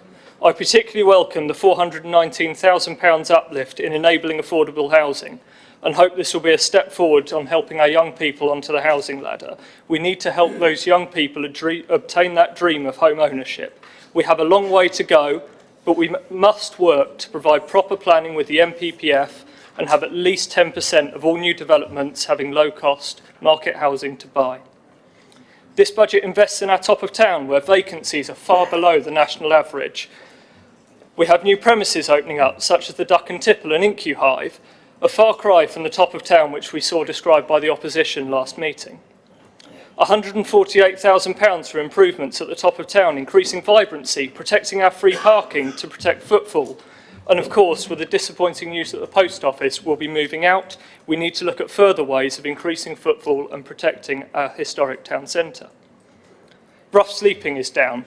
The night shelter is now taking people sofa surfing as more entrenched rough sleepers move on an upward path with the right help and support. We're investing £341,000 into parks and open spaces, capital for improvements to play areas, open spaces and the War Memorial Skate Park. Councillor Reagan's always good value for money, and we heard earlier that he couldn't support Horizon 2050 because it didn't talk about investing in affordable housing or open spaces. This budget does those things, and we look forward to their positive votes tonight, or perhaps you're content to heckle from the wings and stick to Corbyn's sound bites while we continue to deliver for Basingstoke.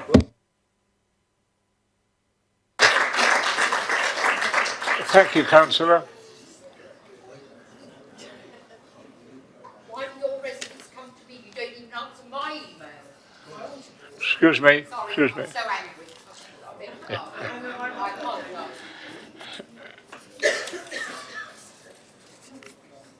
The next one is Councillor Tony Jones. Thank you, Mayor. My colleague has actually said some of the stuff I was going to say about regeneration in Buckskin and Winklebury.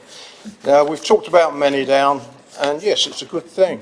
But it's not a good thing if we can't regenerate the areas we built 50 years ago. And I've been talking to Councillor Isaac on certain issues. Hopefully we can get things moving, but we do need regeneration. Basingstoke was started building in the 60s. It's getting on now. But we've got a simple thing in our ward, which is flower beds and bushes. They're 50 years old. You talk to the people dealing with them, they're saying we can't afford to dig them up, we can cut them back, they're full of weeds, we can't do this, we can't do that because they've got no money. That should be addressed. You know, we put flowers in the town, but we don't on our estates where people live, and I do not understand that. Secondly, Buckskin, medical. Another year's gone by where we've got no medical facilities in Buckskin. You know, that's not wholly your fault, but Basingstoke as a whole. Every time people come out of Buckskin, have to get 2 buses there, 2 buses back. That's all the surgeries. That can't be, you know, we're the lowest paid area, we've got a lot of deprivation, life expectancy. Live in Kempshire, where I live, seems fine. Go in Buckskin, there's a 10-year difference. They don't live as long, so there's something wrong. As a borough, we should be doing more. And we don't seem to be. We promise. What have you done this year? You know, we said about the leisure centre. We're going to suffer with that, with the traffic. But who cares? It's only Buckskin. You put money into the gymnasium down there, I heard you say. But did you know they put the fees up? So a lot of my residents can't use it. You know, they're the things people are looking for. And I think I'm quite happy to talk to anybody. But they've got to start putting things on paper and money up front. And I haven't seen it yet. Thank you very much. Thank you, Councillor. Councillor Raphael, please. Mr. Mayor, it's a funny old world. If you've been around in politics for a bit, some of the things you've seen and heard about when you were younger seem to come back and shock you. One of the things that shocked me in our national politics in the last 2 weeks, and I dare say we've all got our own views on these things because all of our parties nationally have had shockers, but the one that shocked me was that after 34 years, the Labour Party allowed Derek Hatton to rejoin it. I just couldn't believe it.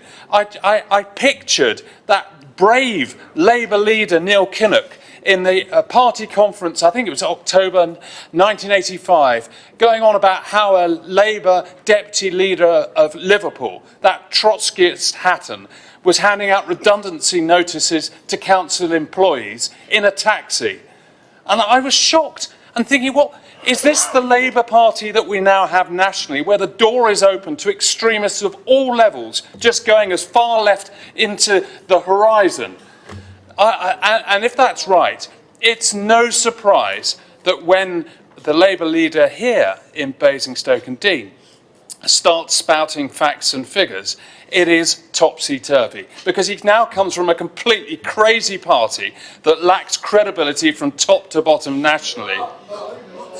And Mr. Mayor, I think it's about time that we actually looked at the real facts and figures from the House of Commons library as to exactly where we are with the finances in this country. Because if we believe what the Labour leader here said, we would think that it had all gone crazy here too, and it hasn't. In the last quarter of 2018, the unemployment rate across the country was 4%, which is the joint lowest since 1975. So the Conservative government is getting something right there, but you wouldn't believe it listening to the Labour Party here. The total number of unemployed in the last quarter of 2018 was 1.36 million, a reduction of 100,000 over the previous year. Of course, apparently that doesn't exist in Norden. It's in the Labour bubble and the world is absolutely terrible there. Well, it's not true. We are in one of the wealthiest areas, and that's the whole of Basingstoke-and-Deane, in the country, full of economic success, opportunity for all. And we as a Conservative administration are determined to deliver that, despite your antics and opposition. The employment rate, the positive side, the employment rate in the last quarter of last year was 75.8% across the country, the joint highest since 1971. And in terms of youth unemployment, it was down 31,000 on the previous year, and there are 428,000 fewer young people out of work since 2010, which of course is when the last Labour government left office and left the country in a terrible state. And in terms of Basingstoke-and-Deane, well, let's have a look at what's been said about the borough. Since we've been running it since 2006, the last year, 2018, it was ranked in the top 20% in the Vibrant Economy Index, top 20% of local authorities in England.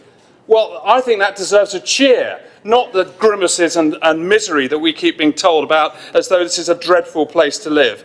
Unemployment in the borough has reduced from 5% in 2013 to 2.5% in 2017. Another great statistic.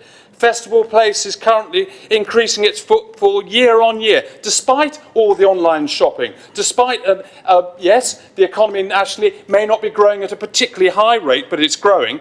But Festival Place is currently increasing its footfall year on year and ranked as the top 20 best shopping areas in the country. Why are the opposition here trying to do it down? Surely they should be saying that's a tremendous success. Well done, the administration. They should be saying to us, Mr. Mayor, yes, we can suggest ways to improve that, but we support the work you have done. Because it is a tremendous success. And all the Basingstoke-and-Deane residents who work and shop in Festival Place, perhaps they should listen to the misery pumped out by the Labour Party in particular and wonder whether they represent us or they're just representing themselves and the madness of their party nationally. And then when one looks at what's going on at Basingview, it's a Conservative administration that brought John Lewis home and Waitrose there. And one of the greatest achievements of this administration, you ask anybody about what is one of the best branded shops in the borough, they will say John Lewis Home and Waitrose. And I've seen Labour members in there. So I know they know where it is, Mr. Mayor. Yes? Actually, that's a socialist company. Oh dear, another misunderstanding of partnership, Mr. Mayor. But there we are. But moving on, I want to talk about partnership because, Mr. Mayor, as the Cabinet member for planning, can I have a good time or not? You've run out of time, but you can make a last sentence. Well, just to say, we do have a transport strategy for Councillor Watts, and the other members of his Labour team know that because they contributed towards it. So we do have one, and I support the budget. Thank you.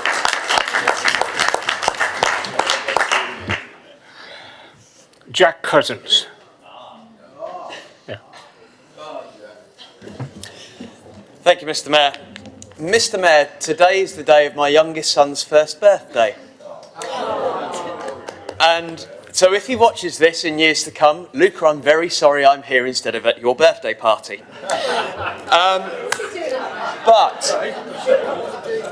But, Mr. Mayor, it's for him, his older brother, and children of his generation, and indeed young people in our borough, that I want to talk about tonight. Earlier this month, Mr. Mayor, BBC Newsbeat, which is the news journalism for BBC Radio 1. Now, I can probably cover myself by saying I'm pretty sure 99% of the people in this room probably do not listen to Radio 1. I'm not going to suggest which ones don't. But they ran a survey at the beginning of the month which looked at what's it like to live as a young person in your town or city across the country. And they did this for all local authorities in the country, Mr. Mayor. They ranked everything out of 10. And I'm afraid to say that Basingstoke and Dean scored a below average of 4 out of 10. They then went and broke it down into different individual sectors. And Mr. Mayor, for those that didn't see the report, I want to bring that to light today. Bus services got a score of 1 out of 10. I'm sure when they come back and look again after we've cut the shuttle, we may get that coveted 0 out of 10. Going out was ranked 1 out of 10. Now, I appreciate that the top of town is trying its very best. Indeed, those businesses there are trying their very best. But we must do better. Wild landscapes. And within that, Mr. Mayor, it included open recreational spaces and parks within our towns and villages. Scored 2 out of 10. Sport in our borough scored that coveted 0. So despite Councillor Bound saying that we're putting millions of pounds of investment within the sports budget, we still came out with a rank of 0 out of 10. Rent in our borough for a young person scored 6 out of 10, so just above average. And I don't think just above average is good enough for a borough that deserves the best. Now, I want to say, Mr. Mayor, that within our town and within our borough, we have a fantastic team of volunteers who run sports programmes, who run coaching for children in a whole range of things, and indeed in-house as well with our officers. They have a very difficult task. They have a very difficult task to deliver the amazing things we want with the constraints that the administration have put upon them. And Mr. Mayor, I'm thought about what the Councillor for Sherburn St John said earlier when he said, when he was talking about young people, and he said, and I quote, "We have a long way to go." Mr. Mayor, I couldn't agree with him more, and this budget, in actual fact, doesn't do anything to go that long way. Thank you, Mr. Mayor. Thank you.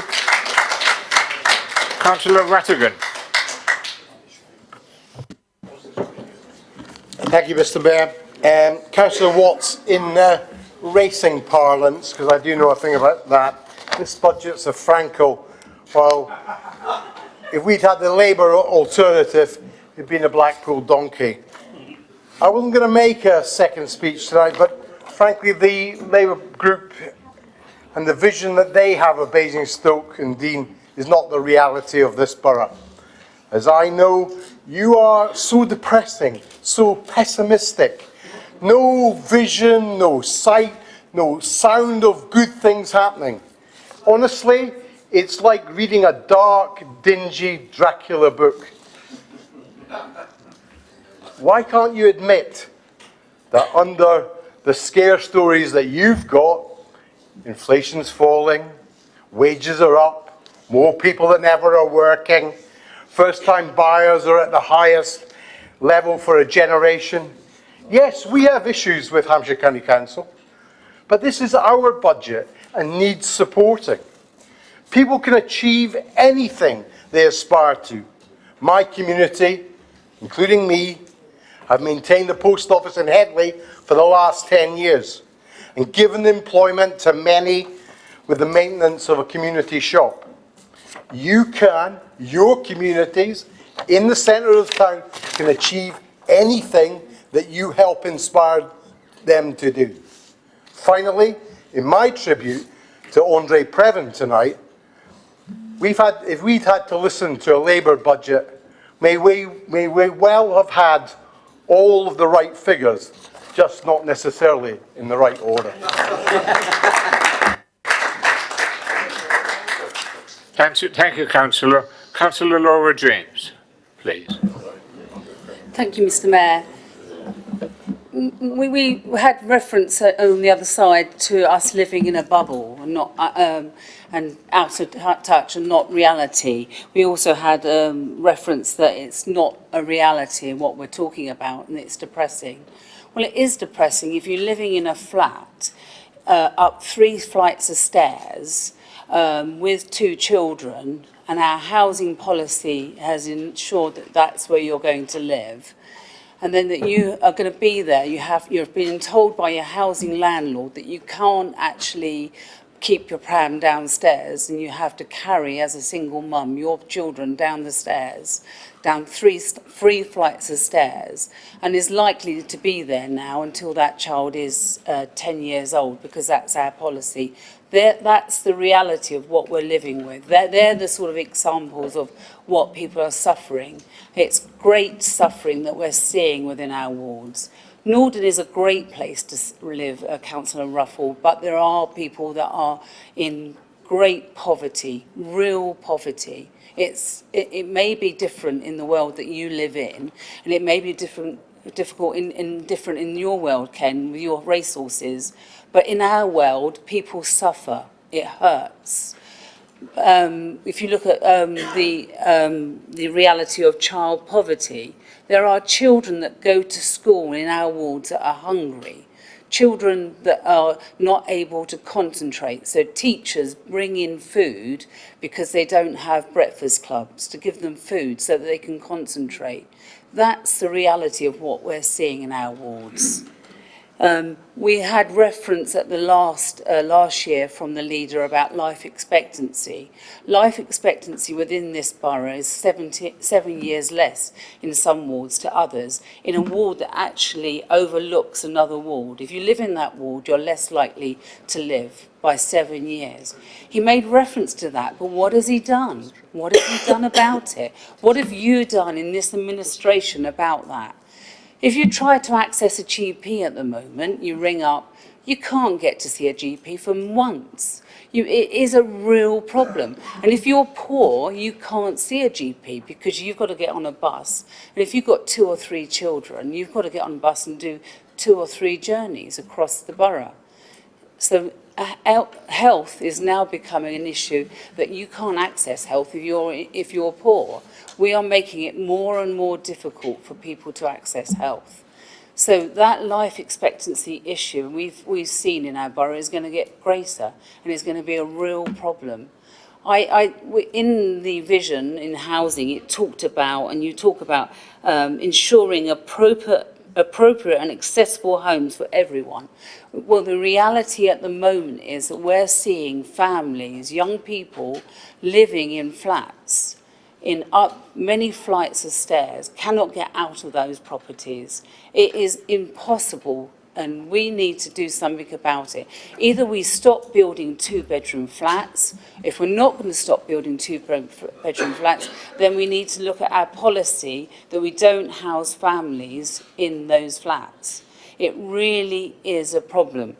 Reference was made tonight about food banks. It's just become acceptable now that we have food banks, that people have to access them. I had a resident ring me up the other day, and she had 4 pot noodles to get her through for 2 weeks. That's the reality of what we're facing. And she was told that she couldn't access the food bank. Now, what do we do? How do we support those people? It is really difficult, and I think you have to understand it. And I don't think you see it. Maybe you don't actually experience those issues. I'd be very happy to, not to talk about details of cases, but to give you an example of what we're seeing in our wards.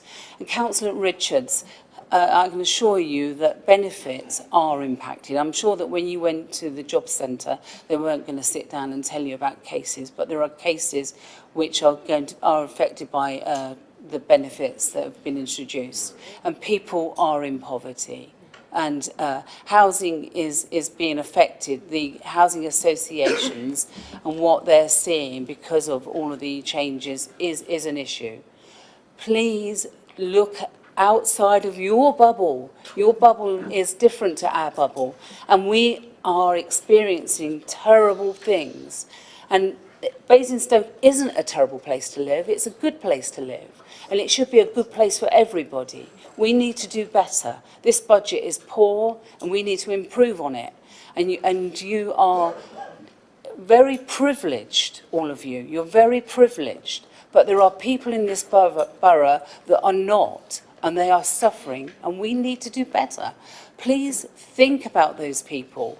And I mean, there was a reference made tonight by Councillor Robinson about how wonderful the winter night shelter is. And it is, but it's only open for 3 months of the year. And tonight is the last night. It closes tonight. So those people that are sofa surfing, those people that have nowhere to sleep, won't have anywhere to sleep tomorrow night. It's finished. That's gone now. What do they do for the rest of the year?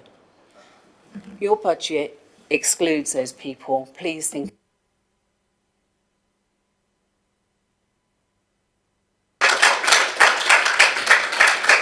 Believe it or not, we're getting there. Councillor Ruth Cooper. Thank you, Mr. Mayor. I just wanted to pick up on a point that was mentioned.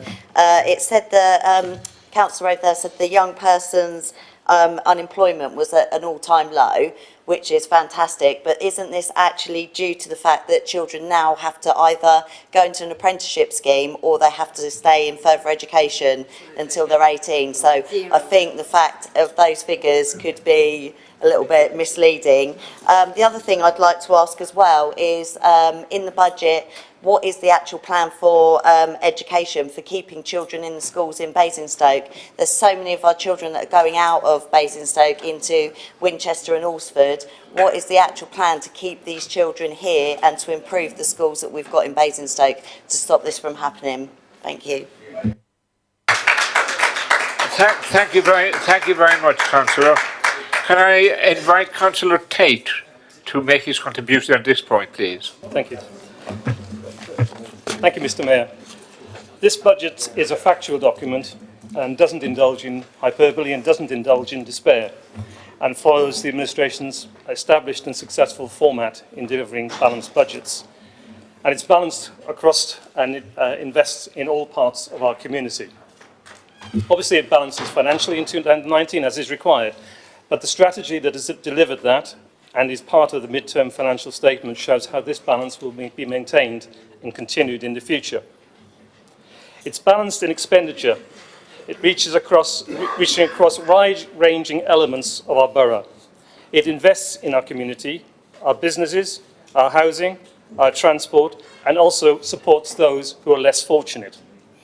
These are choices, and they're choices that this administration has been proud to make and is happy to make with this budget.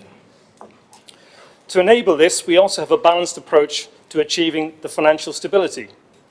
And at a time of diminishing central government support, we balanced our budget by becoming more efficient, by investing wisely, by responding quickly to challenges, and yes, increasing fees and charges when appropriate.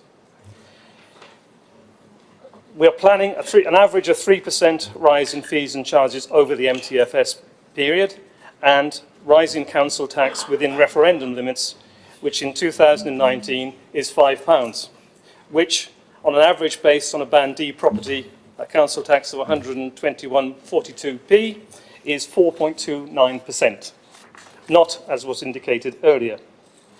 However, risks and costs within this budget are spread and shared. And this budget shows this administration's commitment to be flexible and resilient. In the last year, there have been new cost pressures of £942,000, inflationary increases of £371,000, revenue support grant reductions of £305,000. In response, we've reviewed our treasury management. We seek and challenge new savings and challenge additional property income and have successfully balanced this budget. In 2019, we introduced new revenue funding of £587,000, which is time limited, and £118,000 to support council priorities. These are new revenue fundings. We also challenge and will be achieving new savings of £703,000 and new revenue of £479,000. It's also worth noting that we expect in this mid-term statement to maintain revenue reserves of £36 million at the end of March 2020. Clearly, these are difficult times for local authority budgeting, but with all the challenges I have mentioned, we continue in this budget to deliver excellent support to the community. And service cuts do not equate to achieving better value, which is what our residents expect. This budget and the MTFS strategy delivers continued CSPO support, disabled facility grants, council tax support, care leaver support grants, homelessness support, strategic community support grants, just to give a few examples. Finally, I want to draw council's attention to our capital expenditure plans for both for 2019 and the MTFS period. Our capital expenditure, apart from one small LEP grant, is funded from our own resources, which is highly unusual. This singles us out from so many other authorities with our scope of plan and our ability to finance and deliver them. In 2019, we plan £63.4 million of capital spend. And from 2018 to 2023, this rises, as has been said earlier, to £146.7 million, with new additions in this financial year of £9.4 million, including budget to replace the existing War Memorial Park, skate park structure, which is budgeted at £250,000. So yes, we are doing things for young people in the community. To give a flavour of our plans for the mid-term, we plan a capital expenditure of £2.1 million to communities, £2.9 million to sports facilities, £1.6 million to improve parking facilities, £6.2 million to the environment portfolio, disabled facilities grants of £6.9 million, internal improvement expenditure of £4.3 million, property £36.8 million, and allotment funding of £175,000. So we are dealing across the community. There are also provisions to maintain the aquadrome and the Tadley pool of £1.5 million, so we are looking after our own capital assets. And this is the balance of investment that our residents appreciate. In consultation, we can only offer the consultation. Consultation has responded positively to our capital expenditure planning. Yes, times are difficult, and there are many uncertainties, not least around the Brexit effect. However, with the strong competence of our financial team and the support and dedication of all our staff, and with the template of this budget and the MTFS, I have no doubt that these plans can be realised and that Basingstoke and Dean will continue to thrive and be the excellent place to live that we all want it to be. Thank you, Mr. Mayor. Thank you. I'm sure, Clive, you'd like to sum up. Yes, Mr. Mayor, I've been wanting to sum up for some considerable time. But unfortunately, I'm sorry, I didn't understand what you said there, madam. It's been a very wide-ranging debate. It's been going on for ages, and some people did go on for ages in the process of it. It's a record, I think, 33 minutes and 35 seconds. I think that was quite a record. Congratulations, Councillor Harvey. The trouble is that what we've heard tonight is always the same every year. What we get is, on the one hand, somebody putting forward, that's normally us, putting forward a very positive and innovative programme to take a high-performing borough and enable it to do even better. And then we get a series of tired old moans and groans about what is wrong, a lot of which are actually nothing to do with the council, nothing to do with the budget that we're putting forward tonight. In fact, nothing to do with anything very much that isn't a much more national problem. But we get all these moans and groans. But we hear nothing about what we should be doing positively to safeguard and nurture what's good and successful about where we live. So for some reason, success seems to be almost shameful to some people. Well, I believe that this borough deserves better than the tired and outdated and sometimes confused, and sometimes just actually, listening to some of the figures being quoted, simply wrong comments that are being made that we've heard tonight. Basingstoke and Dean has the capacity and the opportunity to be one of the most successful boroughs in the country. We're fortunate to have considerable reserves, and it's those reserves that pay for many of the additional services that we provide as a district council that others do not, in fact, which other districts cannot. We'll spend nearly £900,000 on buses, though we are not the Transport Authority. We will support local art and culture by over 2.8 million. And we put a further 3.5 million into sports and leisure facilities. That's quite apart from the capital I'm talking about, just into keeping it running. And we'll pump another £1 million into community safety for our own community safety patrol team to support the police so that we make sure we keep this borough a safe place in which to live. Now, all of these are things we could not afford to do without the revenue income from reserves and careful control of our own costs. All in all, we have the 7th lowest council tax in the country, the lowest shire district, as we've heard earlier on, yet we have one of the highest spends per capita. Rather than going out and blowing all of our funds on reckless spending sprees, as some would do, through careful management we've saved costs and weathered the economic storms without having to cut any district services, despite having a 100% cut in our grant from central government. This budget continues the sound financial management, but it does far more than that. It builds on the momentum of economic growth that we see being established in the borough. Growth that will enable the borough to continue to enjoy the very highest levels of services and facilities in the future. Basingview, Manydown, the leisure park, the town centre are not shiny vanity projects, as somebody mocked them tonight. Each is a major project that brings significant benefits in its own right to the borough, whether for housing, for jobs, for social infrastructure. And equally important, they will also secure the future income upon which the borough will depend to provide the resources to raise the quality of life for all in Basingstoke and Deane in the future. There is much to do, and thanks to Horizon 2050, we now have a clear list of objectives our residents want and expect us to achieve. We have in front of us an ambitious programme stretching out over many years, and we've heard tonight of just some of the initiatives underway with many more to come. But this borough deserves to have ambition, deserves to aspire to only the best for its residents. These are not just fine words. We are already proving that we have not just the drive and determination, but most importantly, the opportunity and the resources to make that vision a realistically achievable possibility. This budget is another step along the way to making it happen. And Mr. Mayor, I think I was supposed to earlier on, but I forgot to do it, to move the budget. Thank you, Councillor.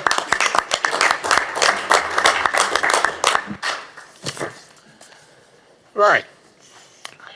The leader will make his budget speech. Oh, you've done that. Right.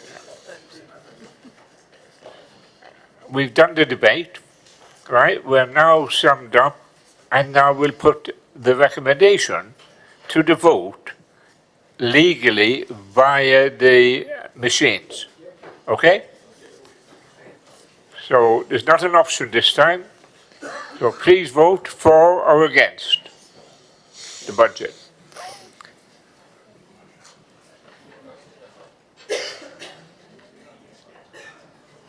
That's changing.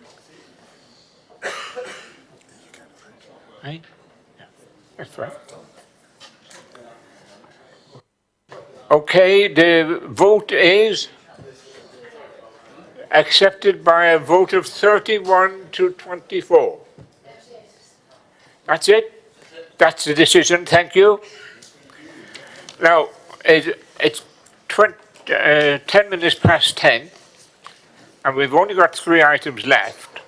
So, with your quiet approval, I'll go through the rest. Item 13 is a Treasury Management Strategy. The Cabinet Member, Councillor Tate, should introduce this matter. Thank you. Thank you, Mr. Mayor. Treasury management has been and remains a key pillar of the Council's budget strategy, and in 2019, the Treasury management policy remains unchanged from 2018 and accords with previous Council decisions. However, it should be noted that with global uncertainty in the markets heightened in the UK with the uncertainty of Brexit affecting the yields on Treasury bonds, we will continue to transit from Treasury bonds with low yield to property investment vehicles with higher yields. In doing so, the focus of Treasury management will be on the security and liquidity rather than fully enhanced returns.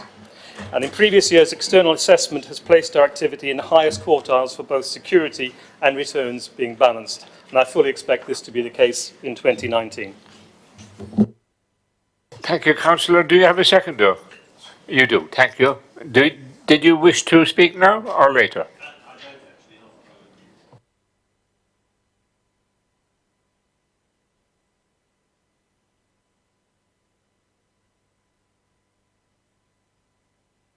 Those who wish to contribute should please indicate quickly so we don't hear it for the rest of the night. So who wants to speak? Councillor Gardner? Anyone else? No? Councillor Gardner, off you go. And I will keep this very brief.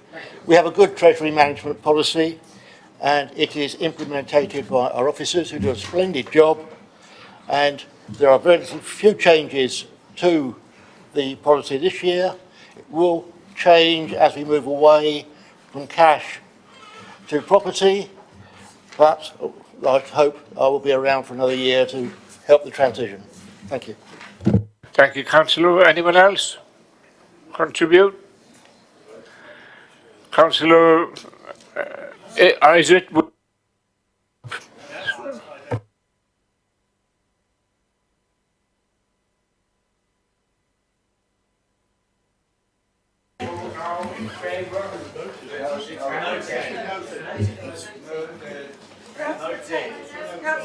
No.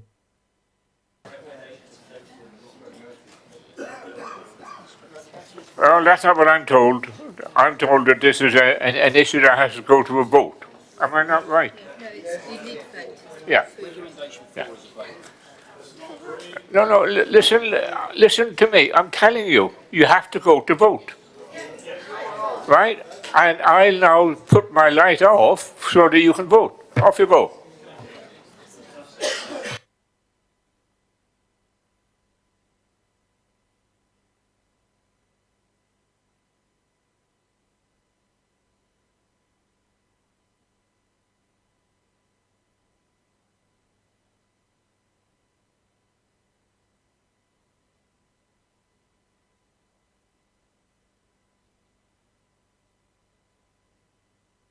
We have a result. The Treasury Management Strategy is approved by 33 votes to 17. Thank you.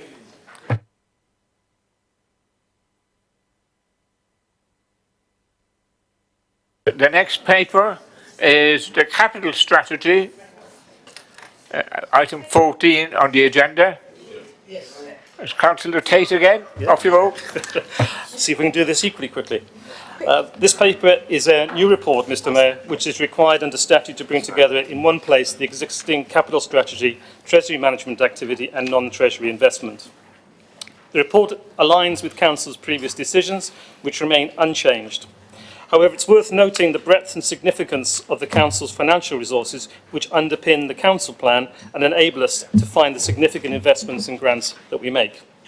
It is also worth noting the success of non-treasury investments in supporting revenue, and which have allowed us to continue the programmes that we have in play, whilst returns of the traditional treasury activity remain low. As I've said, there is no change from Council's previous decisions in this report, which I hope Council will accept and support. And finally, I would like, it's been remiss of me not to thank the Interim Executive Director of Finance for support within the last year to develop all the three papers that you've seen tonight. I hope he passes on my thanks and gratitude to all his team. Thank you, Mr Mayor.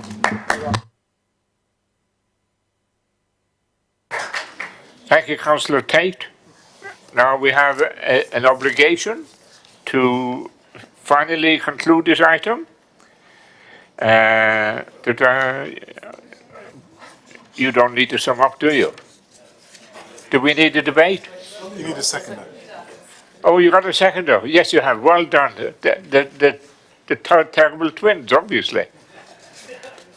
Okay. Does anybody want to contribute to a debate? Chickens agreed. That agreed? Thank you.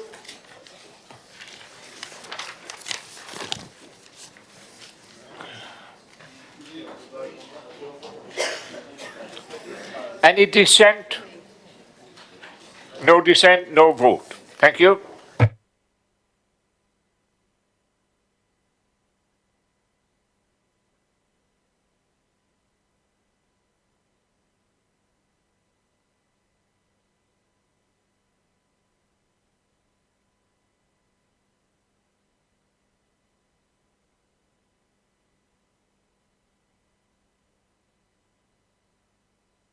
You can't go home yet. The final issue is question 16. This is questions to the chair or committee chair from the committee, all the committee meetings identified on page 5 of the agenda. Are there any questions for the chair of the relevant committees? In which case we move on. Questions from members of the council who have given notice. And I believe there are none. Oh, I beg your pardon. Mike Westbrook. Mike Westbrook, you're on. Yeah, as per the order paper, Mr. Mayor.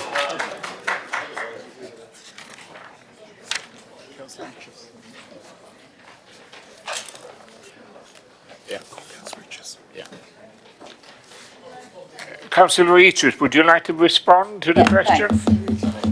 In 2000, what?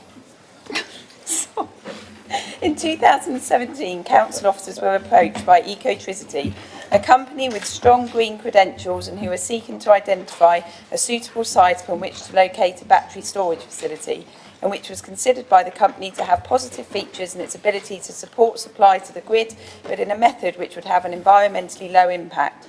Officers met with Ecotricity and some possible sites were tabled, which included the Thornycroft site. This site was considered by Ecotricity as likely to be the most suitable. However, they advised they were also considering other sites in private ownership. There was acknowledgement by officers and Ecotricity that there would need to be significant research and detailed feasibility work of matters relating to exact siting, container design, access, noise, environmental and landscape considerations. This is council-owned land, and if we did not want it to get as far as a planning application, it wouldn't. Further, as this site was in the Shilar, it was acknowledged that the remainder of the site, the battery storage part only being a very small portion, might have housing or other suitable use potential. Officers and Ecotricity did informally discuss possible occupational terms, which would have of course required approval via the council's standing orders and delegation procedures. However, having said all of that, in 2018, Ecotricity advised officers it was unlikely they would consider the Thornycroft site further, as it was no longer their preferred site.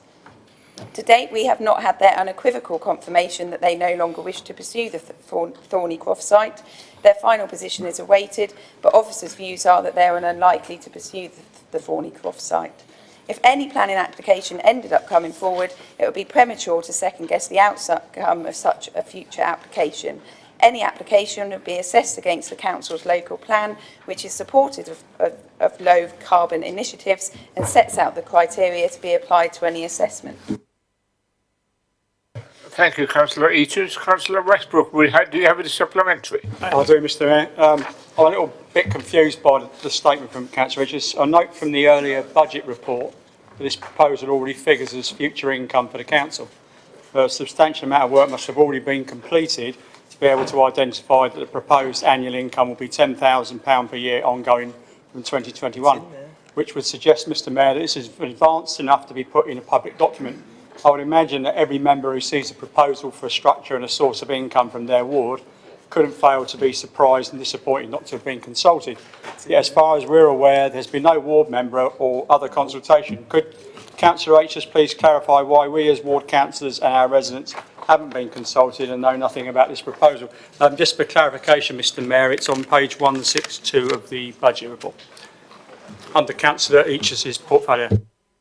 I can look into that, but certainly at the moment there is no, it's not happening as far as I'm concerned at the moment, but I'll look into the question on the page on the budget. Thank you, Councillor. And you'll write to the relevant councillor? Yeah. And would you copy all of us in, please? The whole council? Yeah. Don't mind, thank you. Is that acceptable? Mr. Westbrook, is that acceptable? Yes, fine, mate. Thank you.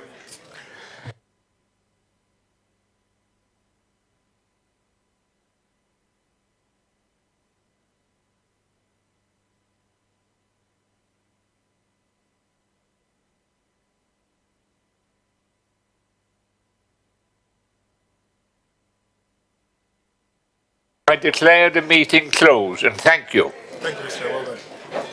Ladies and gentlemen, please be outstanding for the worshipful mayor.